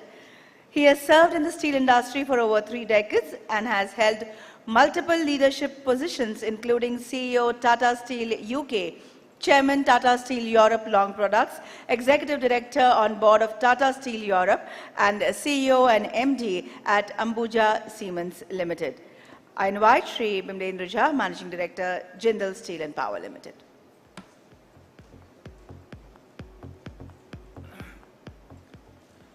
Good afternoon, everybody. Shri Kulaste ji, Shri Sinha ji, Mr. Panda, and Sharma ji, as well as all industry captains over here. Steel is always a very emotive subject, no matter where you go. If you have seen, I spent a bit of time in Europe, and it doesn't matter if I was in Port Talbot, I was in Scunthorpe, or I was in Jamshedpur, or today I am in Angul or Patratu or anywhere. Steel industry is very, very passionate industry, and I think that has started rubbing off on Mr. Sharma, who so aggressively argues for the steel industry in Odisha. And fortunately, after seeing the decline of steel industry in Europe, coming back to India has been a very welcome change. Because India is really in an Amritkal as far as steel industry is concerned. It is headed towards something that we have never ever imagined in a cyclical steel industry, that we would be where we are today. And there are multiple reasons to be bullish about it. One of the most important reasons to be bullish about steel industry actually comes from the proper usage of science. The proper usage of science that has for thousands of years made us believe that iron ore can only be reduced using carbon. It is only in last couple of years that the world has woken up to the reality that there is an absolute believability that steel can be produced without using carbon, using hydrogen as a source. Now, if believability comes, affordability follows. Because that affordability means that there is, again, science to be used. But not only science, the geographical advantage of India being in a territory where sunlight is available for more than 12 hours, where there is a long coastal line to provide the source of wind power, where there are enough mountains and undulations of land to be used for pump storage, there is so much of a potential to get round the clock green energy that green hydrogen cannot be far away, and it can also be made affordable exactly by the forces of nature that we have been struggling against. And we owe it to our future generations to make sure that enough is enough. It is not that the developed world has polluted and continues to pollute on a per capita basis the whole world. It is India that can be the shining light in the future, where its development of the steel industry does not come at the cost of our children and grandchildren. We don't borrow from them. And that is the hope that I see in the steel industry. When 300 million tons of steel will be produced, hopefully the last 100 million tons will have no carbon footprint, and on an average, maybe even 300 million tons of steel will have lesser carbon footprint than we have for 120 million tons. Of course, I give it to Sharmaji that, out of 300 million tons, today we produce 120 million tons, maybe that entire 120 million tons will be produced in Orissa and the rest elsewhere. So that given, I think there is a lot more policy changes that we need to work on so that disadvantages of India can be converted into advantage. We don't have best of the iron ore in the world. We don't have best of the coal in the world. India is dependent 90% for its coking coal requirement on imports. India is dependent for fossil fuel imports from abroad, which means Indian rupee does not appreciate very well, and we have to buy expensive capital goods from outside. Imagine a future when the local coal that is available in plenty is used through gasification to produce steel. Imagine a future when the low-grade iron ore is beneficiated, when the territories in which iron ore and coal is being produced are no longer polluting, no longer they have fugitive emission because there are slurry pipelines, there are inland waterways, there are ways of transporting this 3 to 1 time ratio of raw material to steel. Imagine the future, what it would look like. And during that time, if all that happens, and if renewable energy can be produced locally, India would no longer be importing the fossil fuel, which means the number one item on our foreign exchange deficit goes away, which means that the Indian rupee can appreciate very well and we can afford the capital goods from outside much more easily. That means India of the future will have a stronger currency, it will have a vibrant industry, it will have lower rate of production, and the demographic dividend, which makes us the most populous nation in the world, is also the youngest nation of the world in a democratic environment that produces for the world, produces for India, and makes the world a better place to live. That's the India of the future, and that will be led by steel industry. Because amongst the material of choice, we have to literally build any country, you need cement, you need steel. Cement is used much more than steel, but cement has an issue. Cement has a problem that in order to produce cement, we have to break CaCO3, calcium carbonate, into CaO plus CO2. It is a necessary condition to emit CO2 if we want to produce clinker. Steel no longer has that necessary condition if hydrogen can be used as a reductant, and therefore Fe2O3 can be converted into Fe and water, which means steel as a material of choice is a greener material of choice for the future as and when this possibility occurs. And that means steel can start substituting from now on, whether it is cement or it is wood. You don't need doors to be made of wood any longer. You don't need panels to be made of wood any longer. You don't need the construction of pillars to be that of concrete. You only need steel. And there is one more revolution of our times. When wheel was invented, we were not around. When language was invented, we were not around. When money was invented, we were not around. When steam engine was invented, we were not around. Even when jet engine was invented, we were not around. But during our time, there is one invention that has happened during our time, and it again creates new possibilities. That is the power of the digital and the internet and AI. What it is likely to do is it can make big changes for us. What are the changes? We don't even fathom what is going to happen as a result of all this.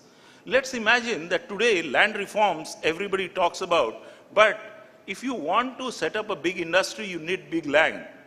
When you go about acquiring that land, the title, the ownership is not clear. But blockchain provides us that possibility to have a very, very clear ownership and title of the land. Today, when slag and other waste product from steel industry gets consumed in cement industry, there are a lot of wastages from one industry that gets consumed in another industry as a raw material.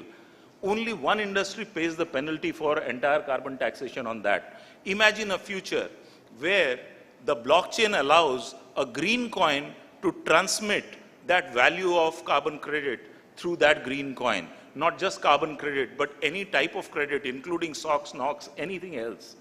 And then the same blockchain, the same AI can actually create a future where these green coins become the alternative to EU ETS and all the other kind of stupid alternatives that exist in the world to penalize one industry over another. I think we are living in the greatest of the times. These are the best of the times, and we are in the best of the industry. It is just a matter of time before India actually converts all these opportunities into the Amrit Kal that we truly deserve. Thank you very much.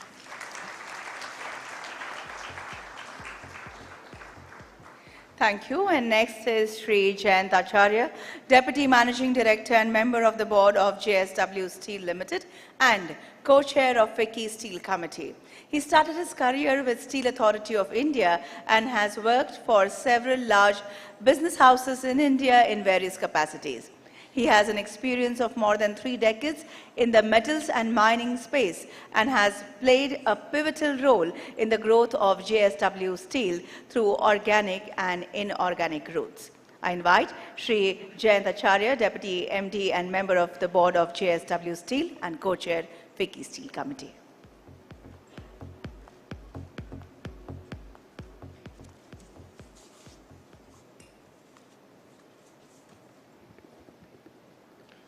So very good afternoon, ladies and gentlemen.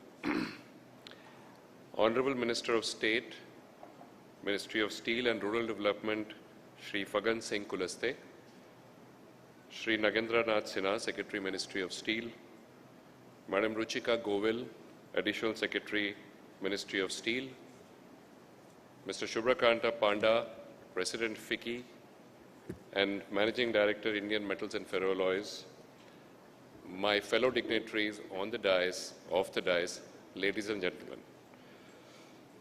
I think, the passionate kind of discussions or the passionate address which we have seen in the last half an hour is, I think, the new face of India. And I think what Secretary Steel articulated and what Mr. Hemant Sharma has articulated is the new face of the Government of India. And if you really look at India today, India is today the fastest growing economy in the world. The 5th largest economy today, the 2nd largest producer of steel in the world, and the 2nd largest consumer in the world. And in spite of the fact that the world has gone through many challenges over the last 2 to 3 years, which we all know, it was again compounded by the war. The world hasn't done too well. Economically, there are challenges. And this year, after the monetary tightening, the economic challenges will probably amplify. The developed world will face more difficulties as we see it today. However, India is one bright spot, with the economy growing close to 7% last year in FY23, and expected to grow between 6 to 6.5% in the next couple of years. The steel industry in India last year grew by about 12%, and in this year we expect it to grow by close to 8%. In the next few years, the Indian economy, maybe between 8 to 10 years, today India is at 3.4 trillion. We see a potential of $10 trillion of GDP in the next 8 to 10 years. A potential of a GDP of 35 to 40 trillion by 2047. That's what the new India looks like. And if you see the steel industry, which is a structurally very important industry for any economy, India is in the nation building phase. And the Indian economy is going to be driven by manufactured-led growth with a thrust on infrastructure. The government of India has made appropriate policies to improve manufacturing through various PLI schemes. It is consistently allocating resources for the growth of the infrastructure in the country. And we see the results of that in the growth of the steel production and consumption in India.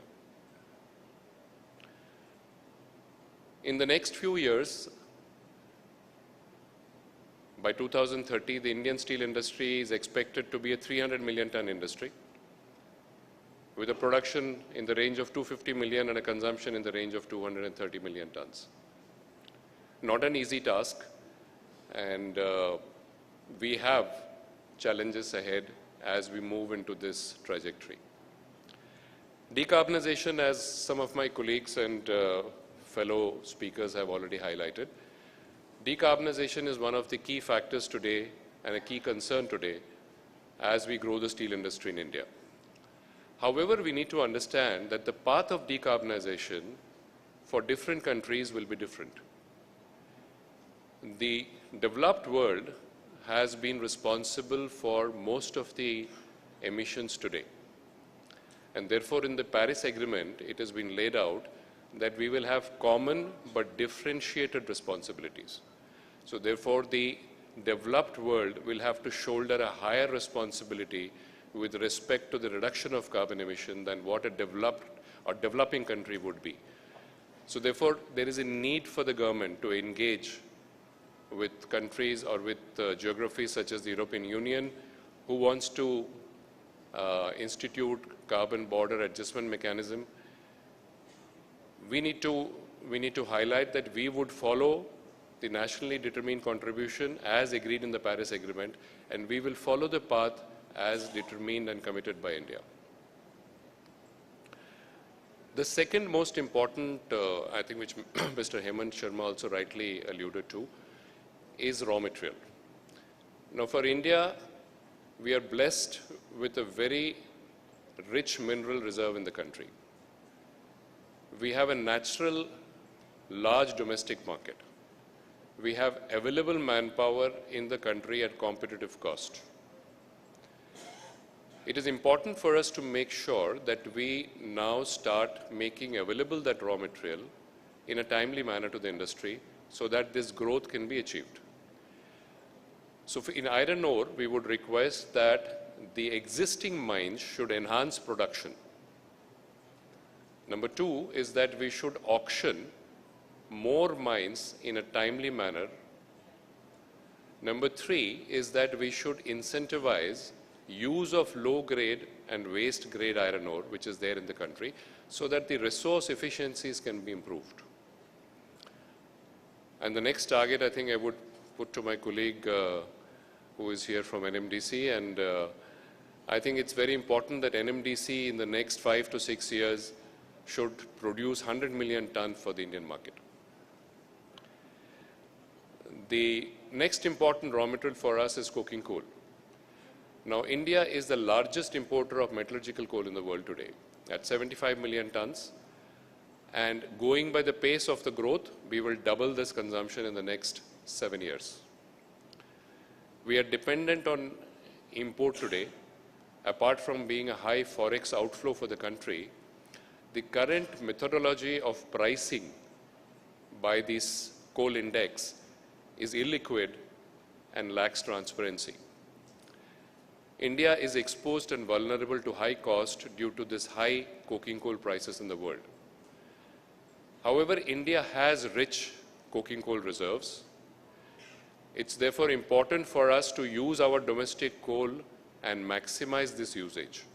So in the next few years, it will be our endeavor and our request to the government to see that the washeries in the country are utilized to the full, the existing washeries.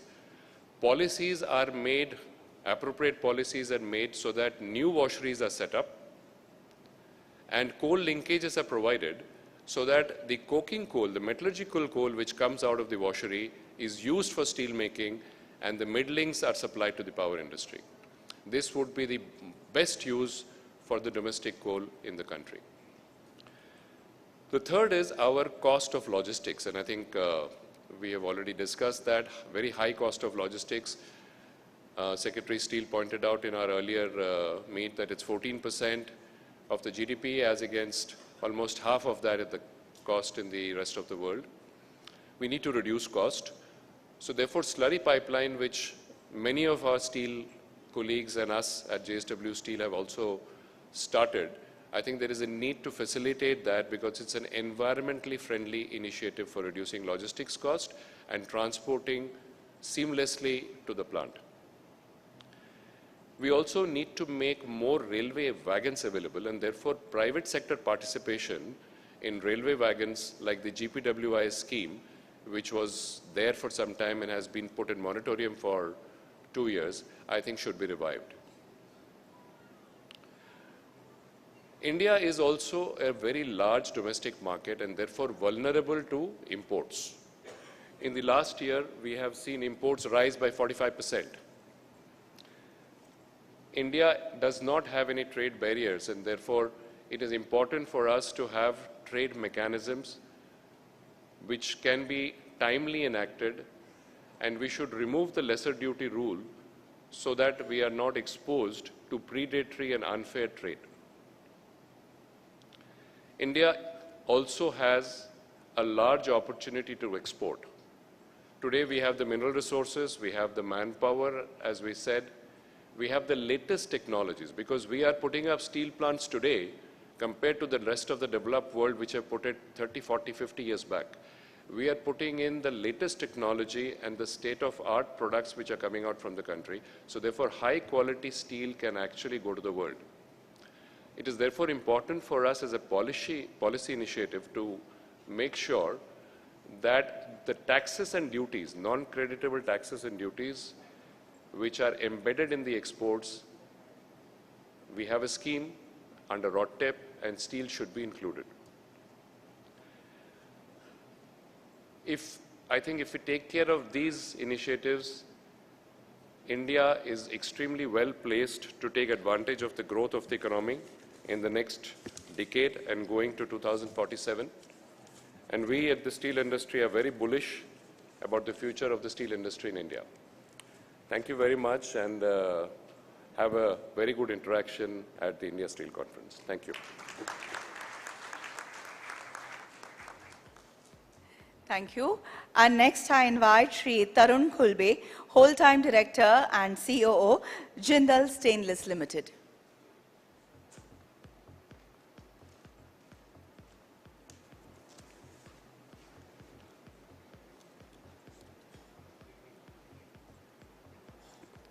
A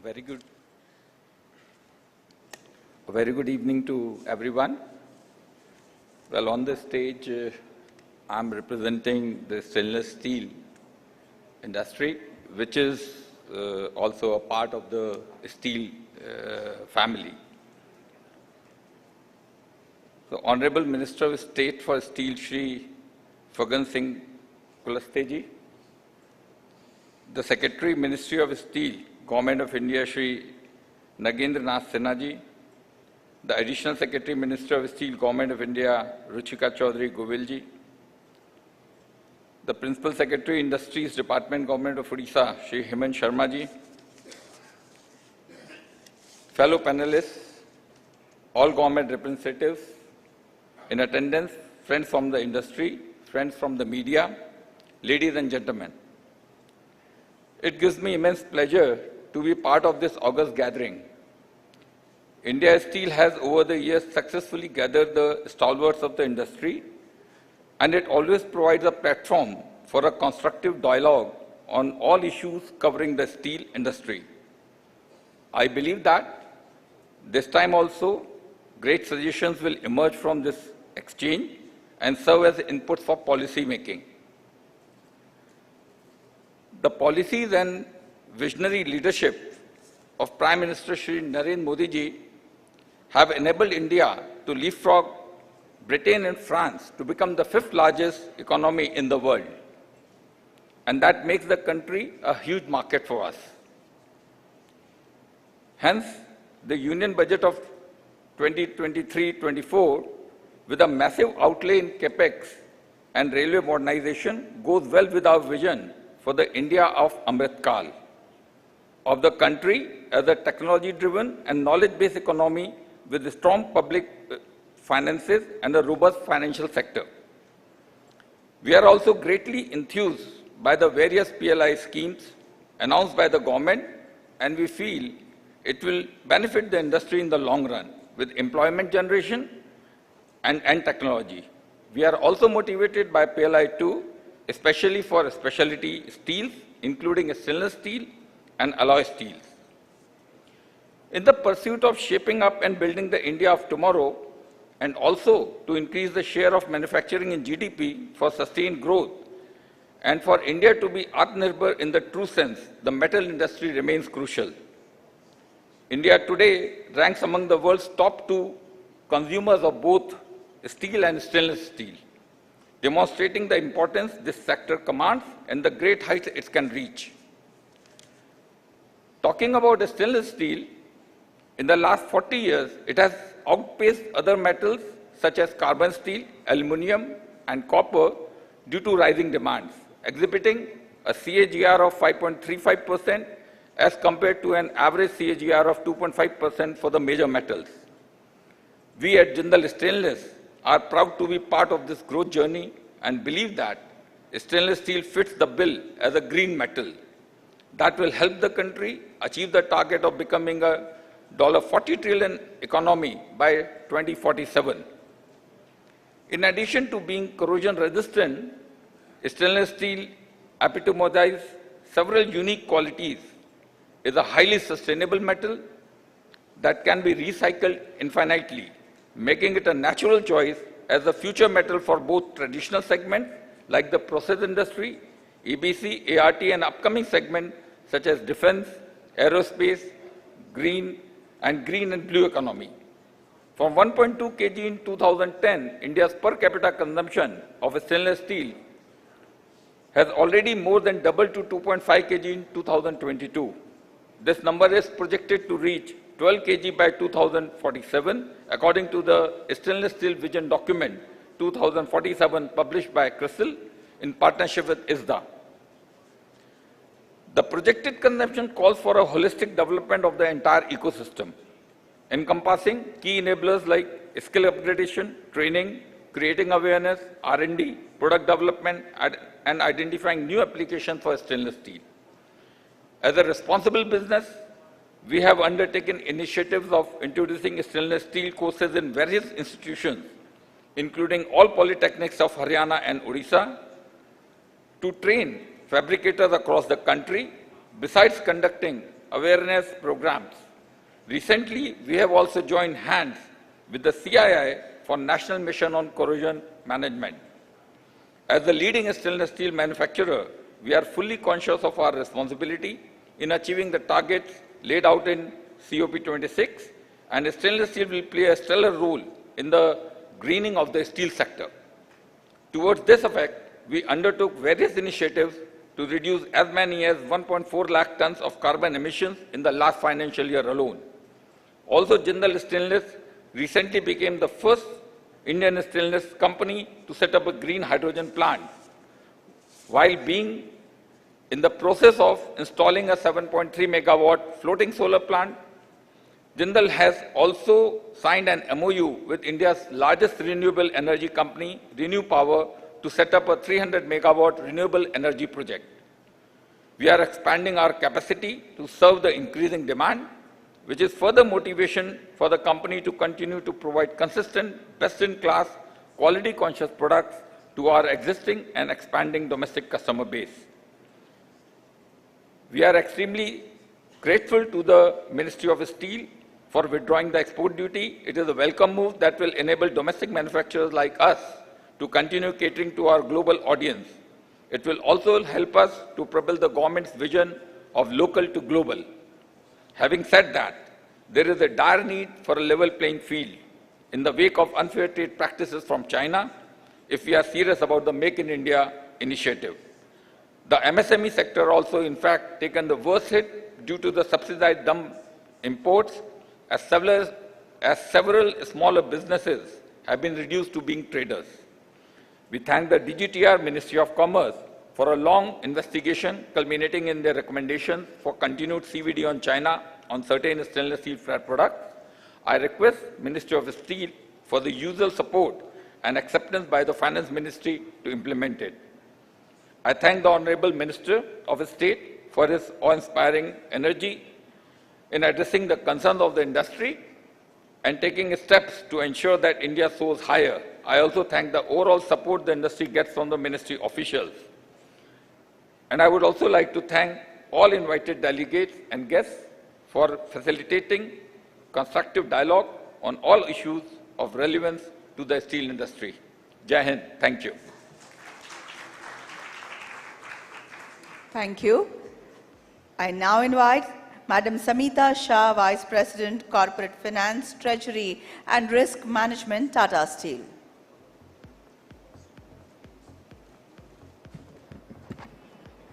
Good evening, everybody. Honorable Minister of State, Secretary, Additional Secretary, and my distinguished colleagues on the dais, all the guests. I know it's been a long day. I think you heard some wonderful comments by the previous speakers.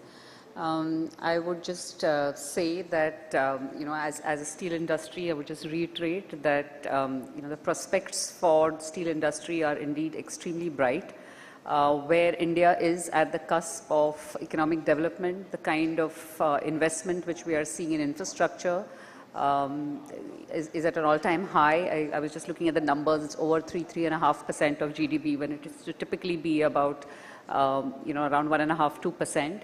All of this bodes really well for the steel sector, and as a participant in the steel player, we are very excited. I'm sure all of you are very excited about what this means for all of us.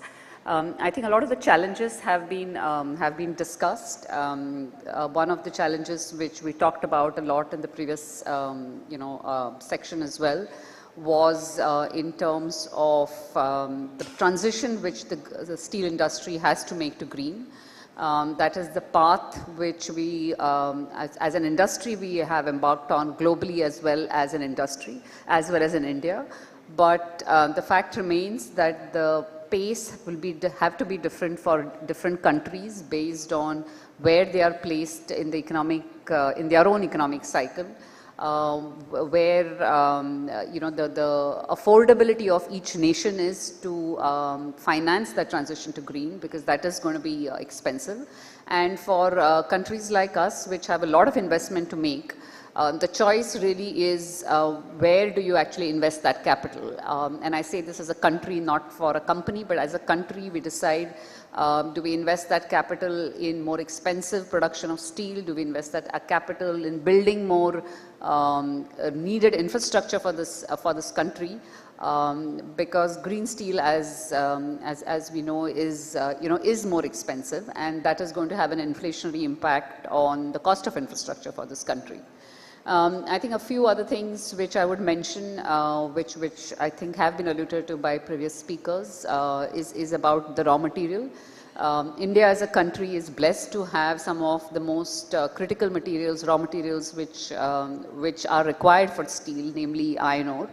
And it is really our ability to actually harness what we have to serve a market which already exists, and thereby create investment in the country, thereby create jobs in the country, and really help us become self-sufficient and Atmanirbhar, as one would say, instead of importing steel to meet our own requirements.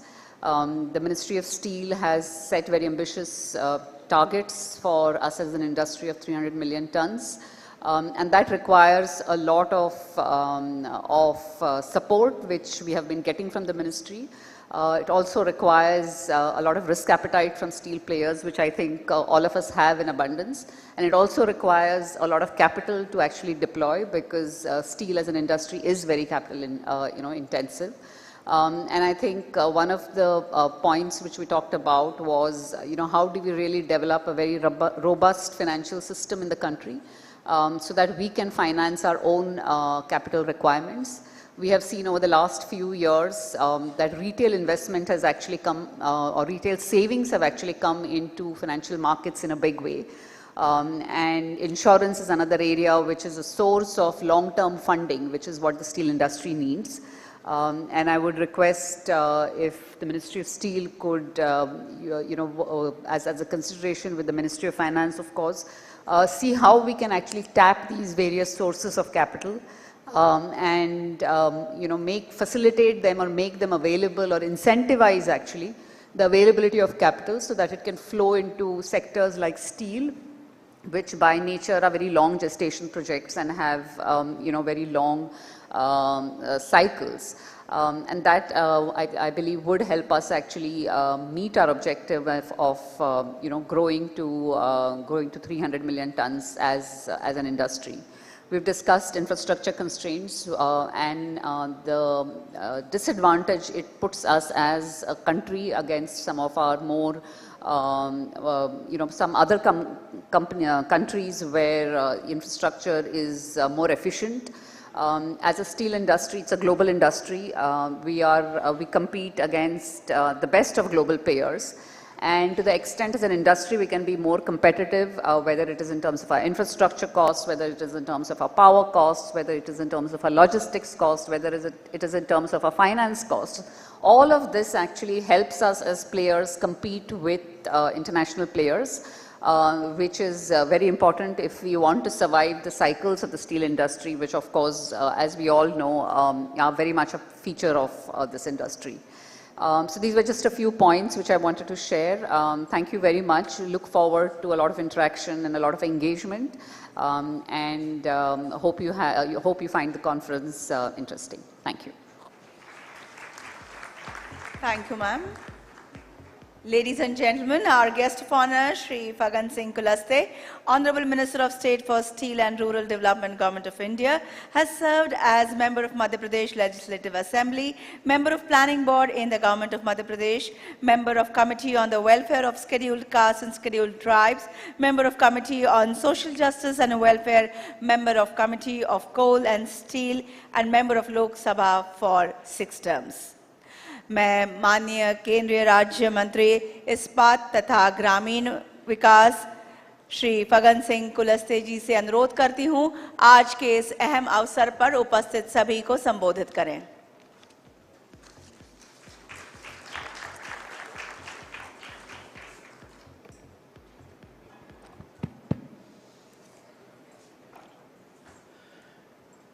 India steel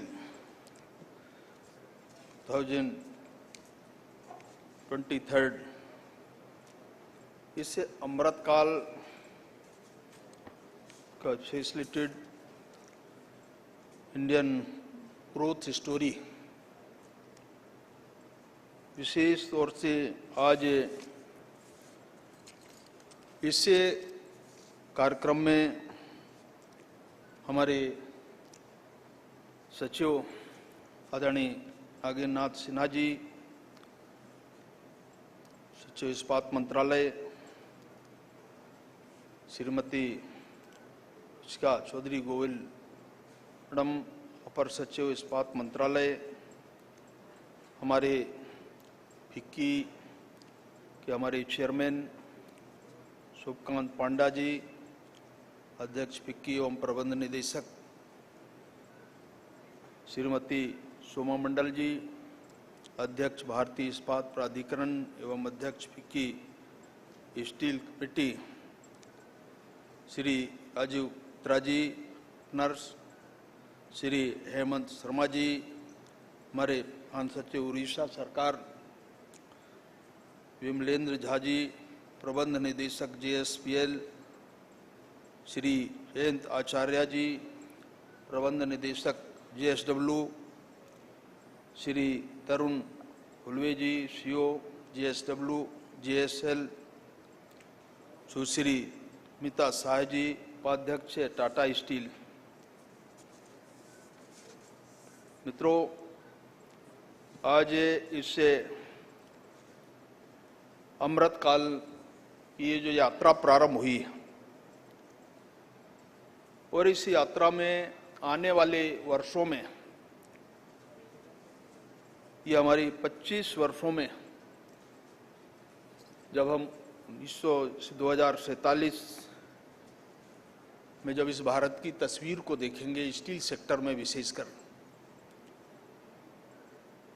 तब हम इसके बारे में हमारी जो कल्पना है विशेषकर इस्पात मंत्रालय की, और इसलिए मैं इस सम्मेलन में हमारे यहाँ उपस्थित सारे जो हमारा इस्पात स्टील से संबंधित जो परिवार हैं, प्रतिनिधि हैं, मैं सभी ऐसे प्रतिनिधि भाई और बहनों को बहुत शुभकामनाएं देता हूं, बधाई देता हूं।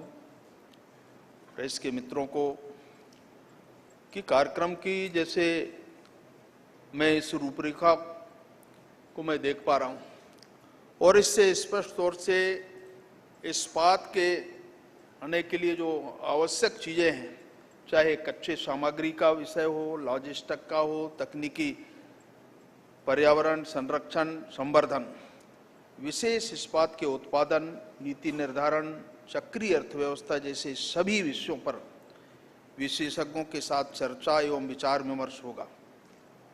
इन 3 दिनों में आज ये हमारा ये सम्मेलन प्रारंभ हुआ।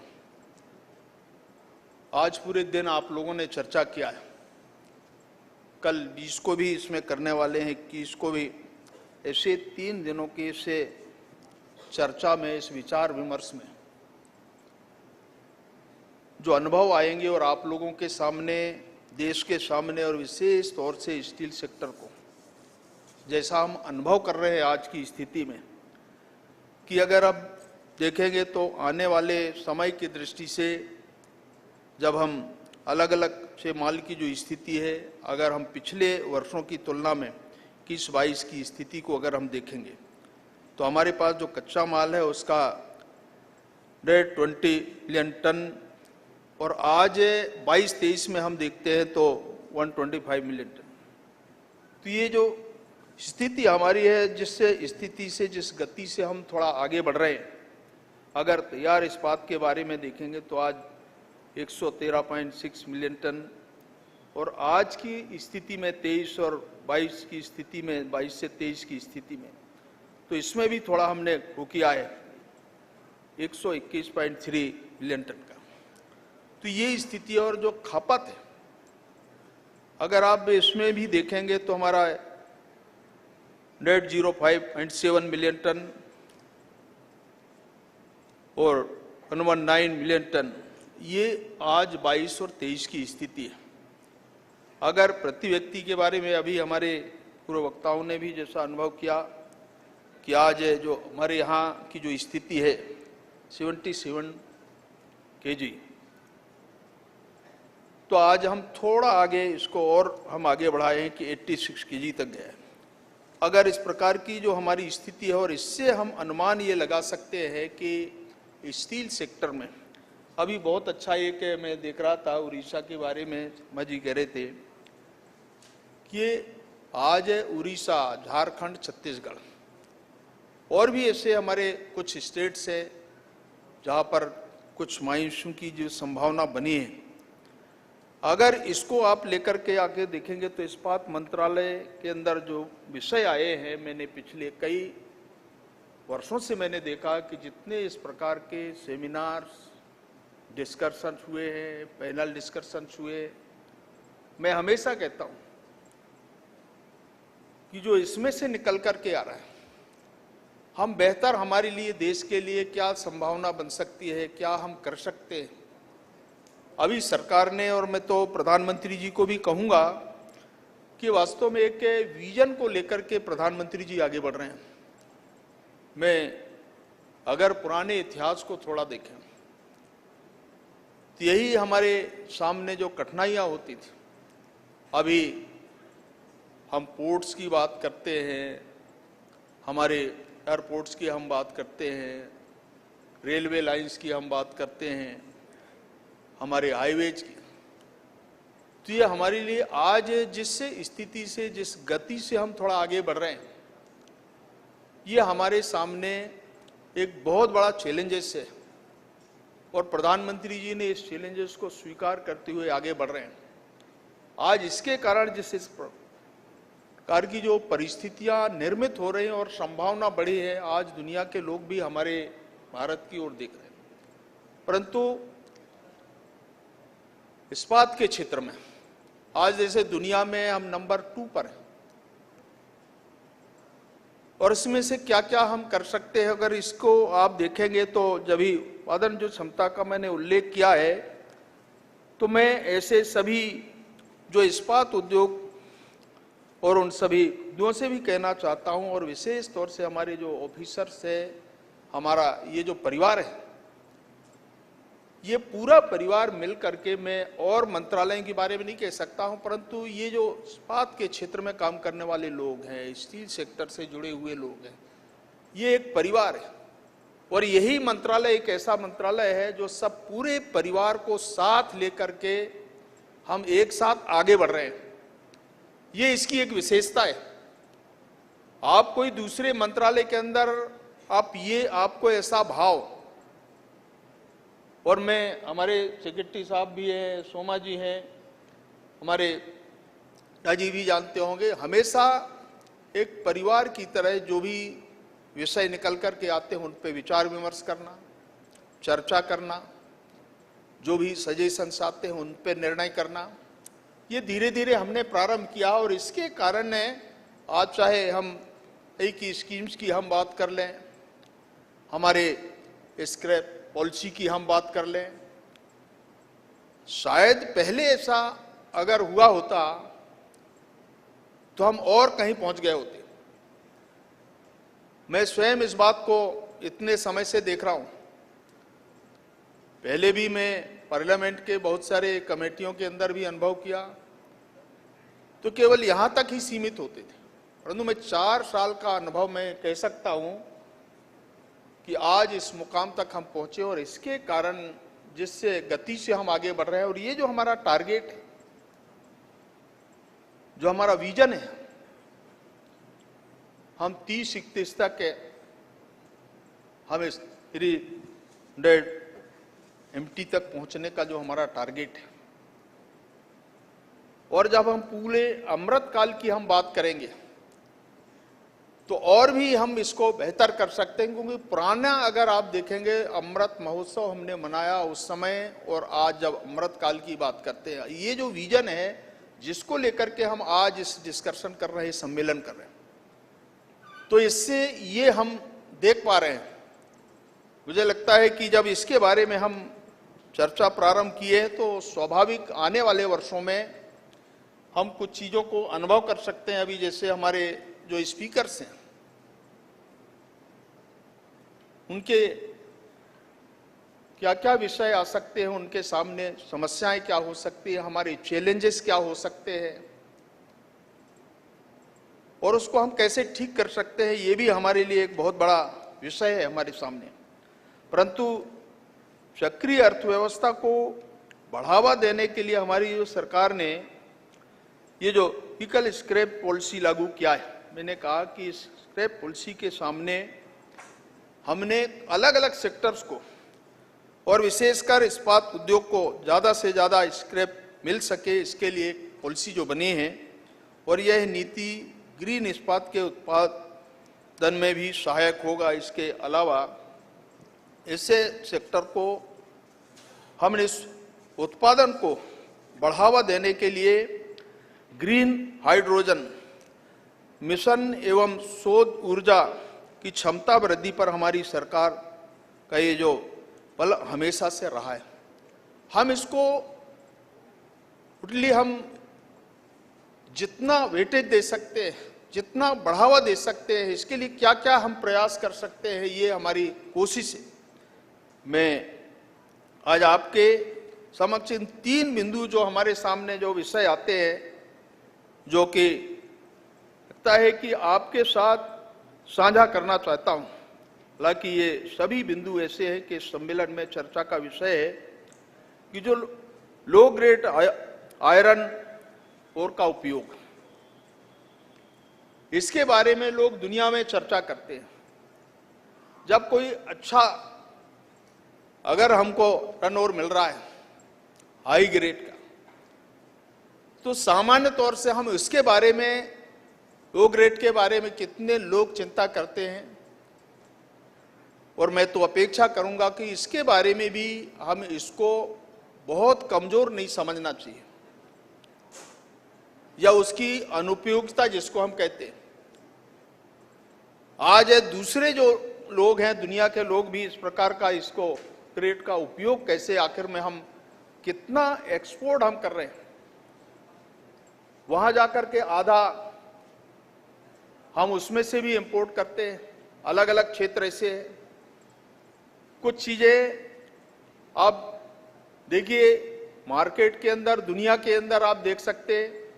तो ये जो परिस्थितियां हैं, इनका ठीक प्रकार से निदान करने का रास्ता क्या हो सकता है, और इसको हम और कैसे बढ़ावा दे सकते हैं।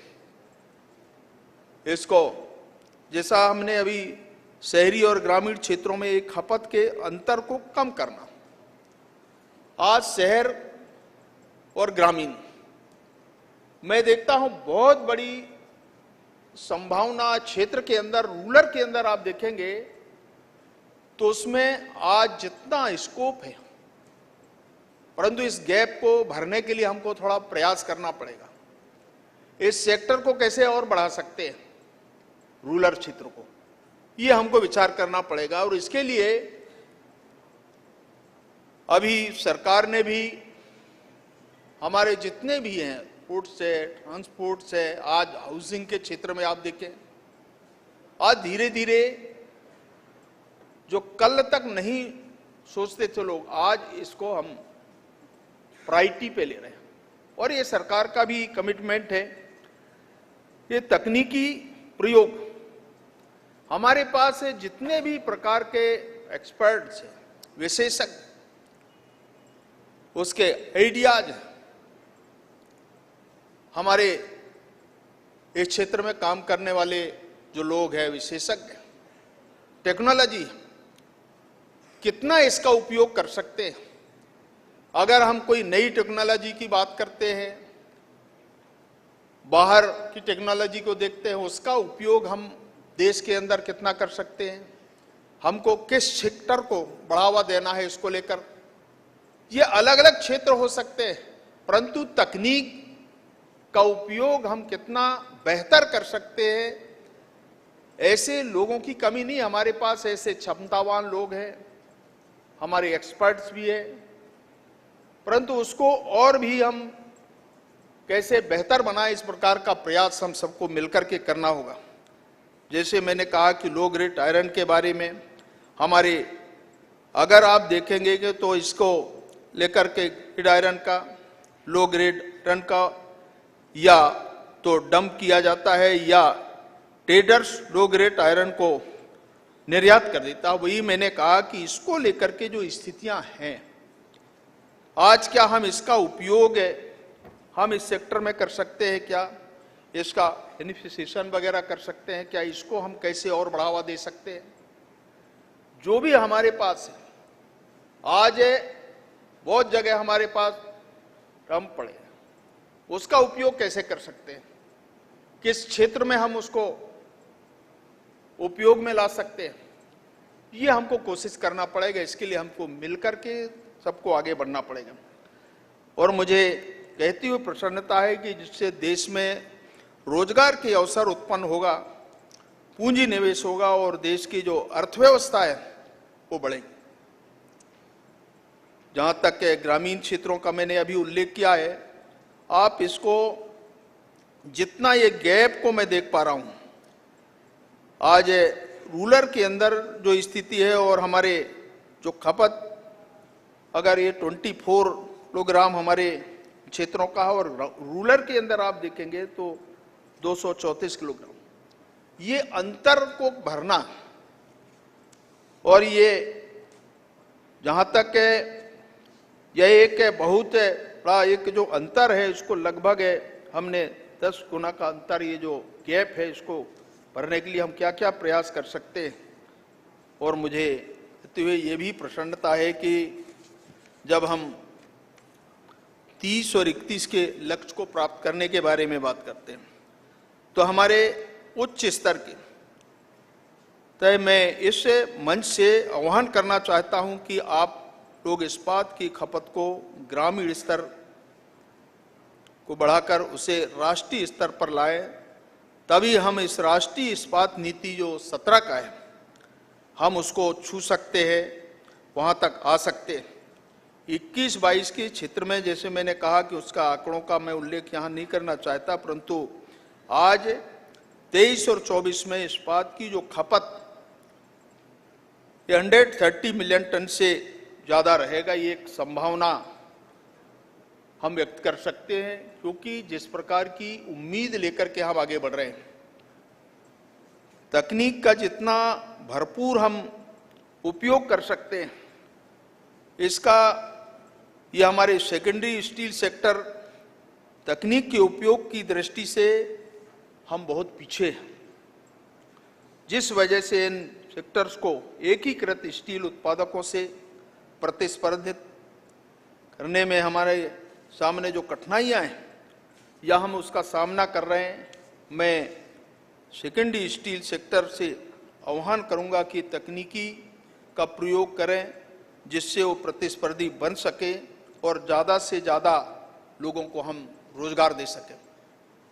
हम इस दिशा में भी सोचें, तय मैं इस्पात मंत्रालय की जो हमारा फिक्की और इस शानदार कार्यक्रम को आयोजित करने के लिए, जैसा हमारे उन्होंने भी कहा, मैं इस काम के लिए जो मैंने देखा है, अनुभव किया, और इसलिए हमारे पास एक छोटा उदाहरण मैं अभी हमारे जी से कह रहा था कि उड़ीसा के बारे में माँ जी ने कहा, आप अनुमान लगा सकते हैं, आपने देखा होगा इस प्रेजेंटेशन को, अनेक ऐसे प्रदेशों में मैं जब बातचीत करता हूं,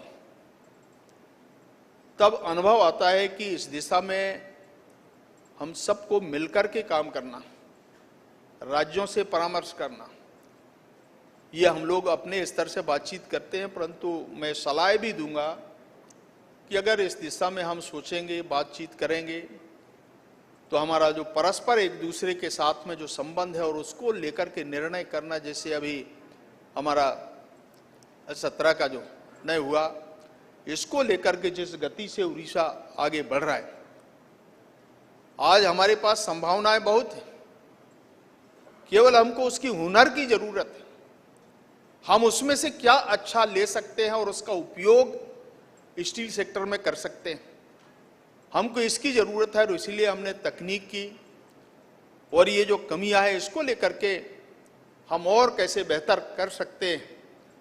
मैं आज इसे सम्मेलन के लिए हमारी के सारे मित्रों को और यहाँ उपस्थित सभी साथियों को भी, इस पूरे परिवार को मैं इस अवसर पर बहुत शुभकामनाएं देता हूँ और इसकी सफलता के लिए बधाइयाँ देता हूँ। और मैं केवल इतनी अपेक्षा करूँगा, मैंने अभी जैसे जी से कहा कि जो निष्कर्ष निकल करके आएंगे इन 2-3 दिनों के अंदर, जरूर हमारे मंत्रालय को हमारे सेक्रेटरी साहब भी चिंता करेंगे।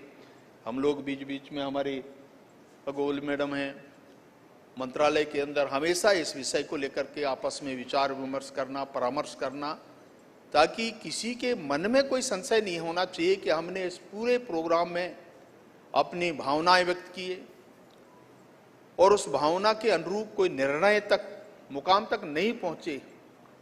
और इसलिए मैं समझता हूं कि आप सबकी भावना को ध्यान में रख करके हम आगे बढ़ रहे हैं। और इसलिए मैंने कहा कि ये पूरा परिवार है, शायद और कहीं देखने को नहीं मिलता। केवल आपको इस इस्पात के परिवार में आपको देखने को मिलेगा कि हम सब साझा करते हैं और उस आधार पर निर्णय करना और आगे बढ़ना। मैं प्रधानमंत्री जी को भी बधाई देता हूं, हमारे मंत्री सिंधिया जी को भी, कि निरंतर इस दिशा में हर सेक्टर, हमारे चाहे प्राइमरी लेवल के हमारे प्रतिनिधि हो और चाहे इंडिया स्तर के हो, बराबर हम उनके साथ में बातचीत करते हैं, समय समय पे उनके सजेशंस लेते हैं। कुछ अगर कोई नया विषय आया तो उसके बारे में उनके कमेंट्स, ये सारी परिस्थितियों से हम वाकिफ हैं, अवगत हैं और उसको लेकर के हम आगे बढ़ते हैं। और इसलिए मैं आज पुनः एक बार फिर इसे सम्मेलन की सफलता के लिए, क्योंकि हमारा ये 2 दिन और चलने वाला है, आज शुभकामनाएं देता हूं। आप सबको धन्यवाद, नमस्कार।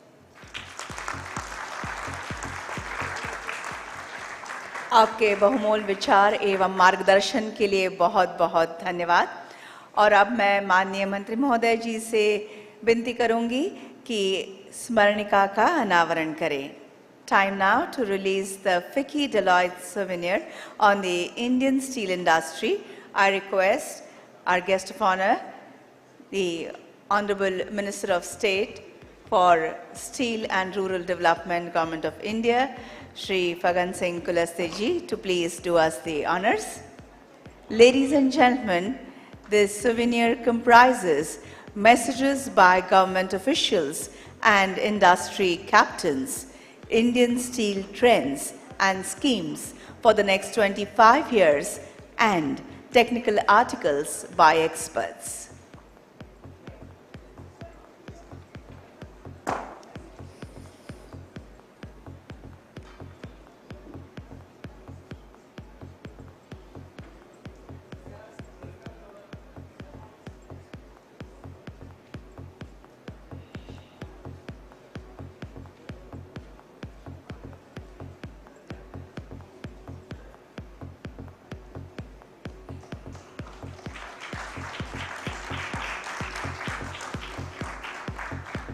Thank you. Ladies and gentlemen, as mentioned earlier, Shri Jyotiraditya Scindia ji, Honorable Minister of Civil Aviation and Steel, Government of India, could not join us due to some health concerns, but he has been kind enough to send us a video message. He has been a 5-term Member of Parliament, which includes 4 terms in the Lok Sabha and the current term in the Rajya Sabha, representing the state of Madhya Pradesh.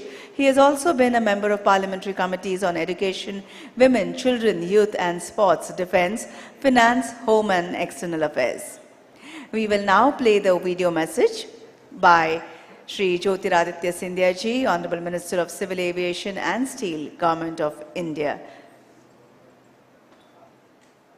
Greetings to all of you and welcome to India Steel 2023.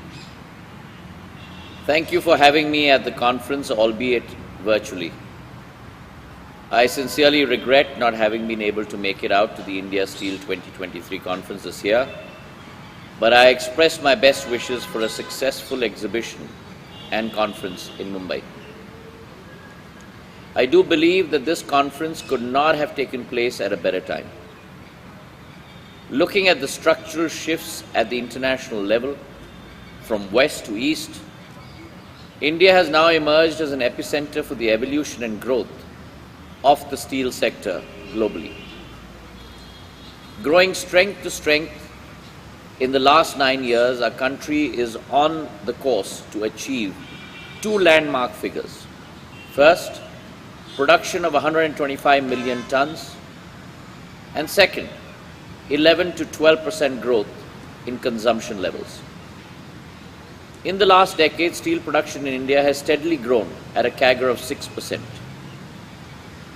Global steel experts, led by the World Steel Association, have predicted that India is going to be the epicenter of growth of the global steel industry during this decade. India's finished steel production has increased by over 6%. Whereas globally steel production declined by 4.2% in the calendar year 2022.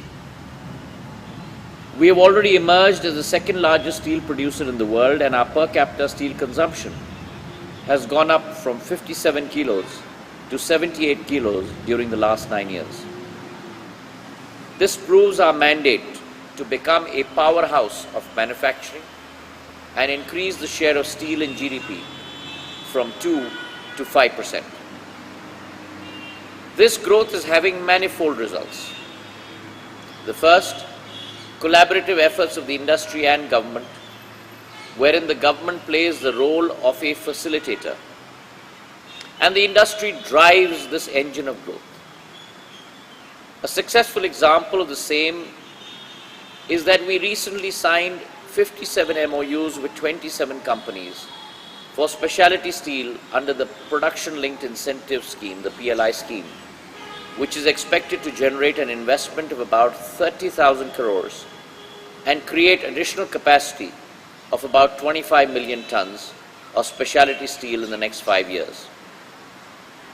This will also, as a multiplier, create 60,000 plus jobs for our Amrit PD and contribute towards achieving the goal of becoming the third largest economy of the world by the year 2030-31. Second, strengthening the foundation of national infrastructure building in the endeavor of creating an Atmanirbhar Bharat. The Steel Ministry is in the process of aligning our policies with the Gati Shakti Master Plan, which will complement the 100 lakh crore investment plan for infrastructure development over the next 5 years. This will boost the demand of steel in various sectors, thereby enhancing steel usage. There are other government initiatives such as the Pradhan Mantri Awas Yojana, both urban and Gramin, the Make in India program, the Pradhan Mantri Ujjwala Yojana, the Pradhan Mantri Krishi Sinchai Yojana, Smart City Development, Amrut, and the Clean Ganga Mission, which will also be demand drivers for our industry. Increased indigenous defense procurement and a growing manufacturing sector through Make in India is expected to contribute to steel demand. We are also in constant touch with the other line ministries and departments for enhancing steel usage in the sectors governed by several ministries. Third, contribution towards the Prime Minister's emphasis on producing green steel. We are taking appropriate steps to make the steel sector more green and sustainable. The government believes in zero waste, zero harm policy, and gradual decarbonization is essential for our sector.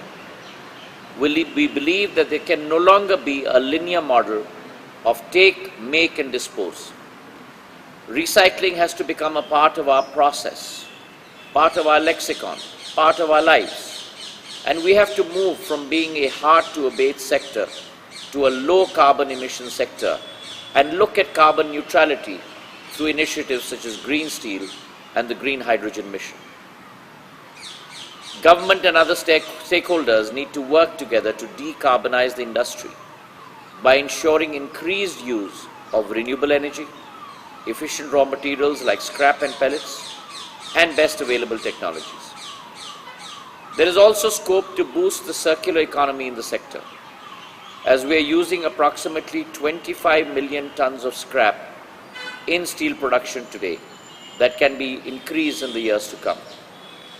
We are exploring ways to reverse logistics in the steel sector, to identify pathways of generation and recovery of scrap, both in the organized and unorganized sector, and formulate policies and structures to enhance the intensity of circularity in the country. There can be no better time for businesses to pledge to cut carbon emissions by 30 to 40% by 2030, when India is transitioning through her Amrit Kal. Fourth, adapting to new ideas and innovations and new technologies to fast-track the steel sector. As a facilitator, we now apply a participatory approach to decision-making. 2 advisory committees have been formed of integrated steel producers and secondary steel producers to ensure the active participation of stakeholders, to listen to your issues, co-create possible course of action directly with other stakeholders, resolve pain points and problem points. As we move ahead in our Amrit Kal journey, these results are becoming the enablers for the growth of the steel sector in India. India is the only country producing coal gasification-based iron and steel in the world today. This technology can replace coking coal with thermal coal, which is abundantly available in the country, and facilitate the production of value-added steel. I am happy to share that with the enhanced thrust on increasing productivity, ensuring product quality, and reducing costs, the Indian steel industry is adopting technology at a pace and precision like never before, and getting benefited by other noble government initiatives like the Digital India campaign, which aims to promote the use of digital technologies in various sectors, including the steel industry. Breakthrough technologies and disruptive innovations like hydrogen-based steel making, as demonstrated by a hybrid plant in Sweden, Hisarna technology by Tata Steel, Europe, Boston's metal molten oxide electrolysis, coupled with CCUS, carbon capture, utilization and storage, surely holds huge promise for the future. The commercialization of these technologies may take some time, but during the interim period, continuous improvement shall be made in the existing technologies to improve yield efficiency and reduce the carbon footprint. In the near future, the government of the day may contemplate looking at putting in place processes for steel producers of the nation to dedicate a percentage of their production to making green steel and ensuring greater usage and promotion of the same in government projects. Even the private sector steel users in India and abroad are gradually moving towards committing to use more and more green steel in their projects. Some steel producers in India have already launched green steel branded products, and I'm sure others will certainly join them. India has been a superpower on the global vista throughout this time, and industries must align with the progressive vision of the government so that India stands on her strength when we celebrate our centenary year in 2047, our journey from our Amrit Kal to our Shatabdi Kal. The steel sector also has the potential to lead the transition towards Industry 4.0 by promoting the use of IoTs, IT optimization, automation, digitization, and augmented reality, as well as improve to techno-economic parameters for enhanced productivity, efficiency, yield, and quality, along with reduced cost with a safer work environment. Under the leadership of our Honorable Prime Minister Shri Narendra Modi ji, India has taken significant steps towards becoming self-reliant in manufacturing activities, including steel. I strongly believe that as the next era of growth belongs to India, within India, the next era of growth belongs to the steel industry. There would be multifaceted developments and favorable conditions from all around the corner, from enhanced demand to transition towards green steel, augmentation of logistics infrastructure, adoption of advanced technological solutions, PLI schemes for the sector. The Indian steel industry would be at the forefront in the next decade. And by 2047, when we would be celebrating 100 years of our independence, I would like to re-emphasize the government's condition to supporting the steel industry's growth in India. We are working tirelessly to create a business-friendly environment that encourages investment and innovation in the industry. I therefore urge all stakeholders to come together to take the industry to newer heights of success and growth. I am certain that the discussions taking place today and tomorrow will help in identifying key milestones that need to be achieved over the next decades, as well as highlight the regulatory support needed for development of the steel industry. My best wishes to all of you and for the event. Thank you very much for having me. Jai Hind, Jai Bharat. We thank the Honorable Minister for the inaugural address. And now, the vote of thanks will be proposed by Madam Ruchika Chaudhary Govil, Additional Secretary, Ministry of Steel, Government of India.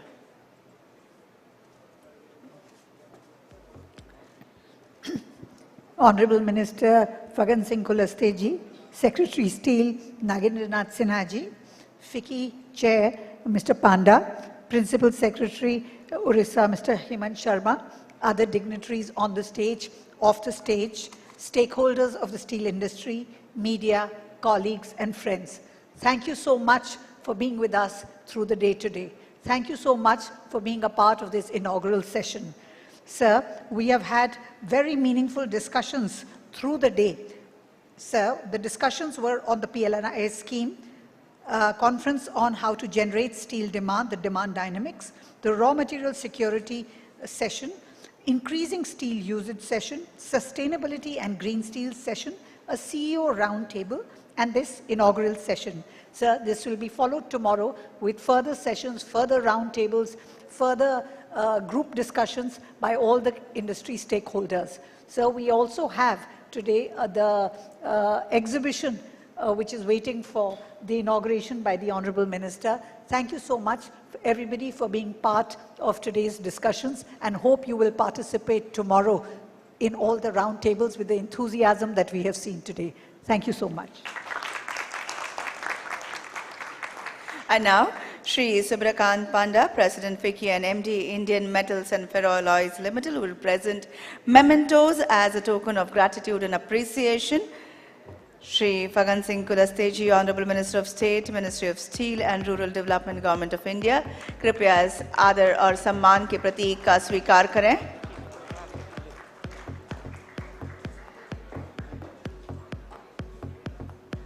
Shri Nagendranath Sinha, Secretary, Ministry of Steel, Government of India.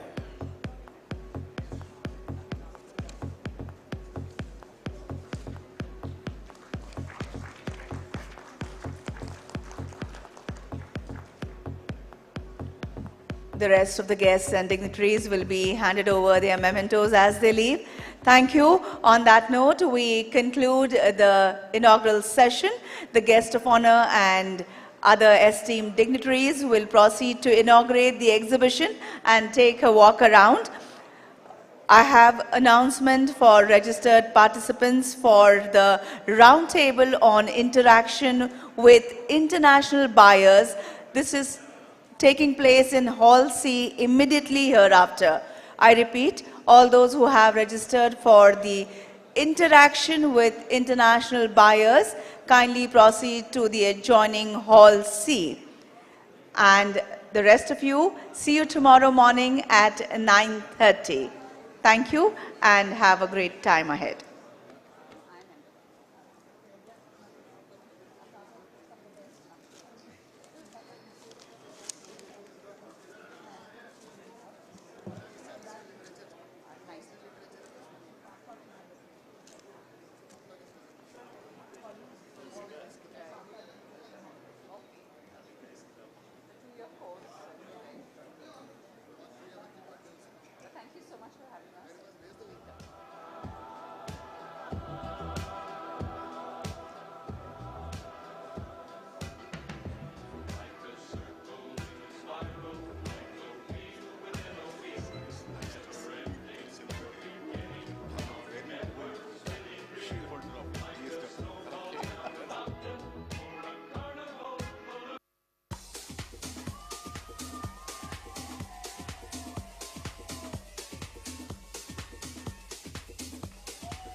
true house music.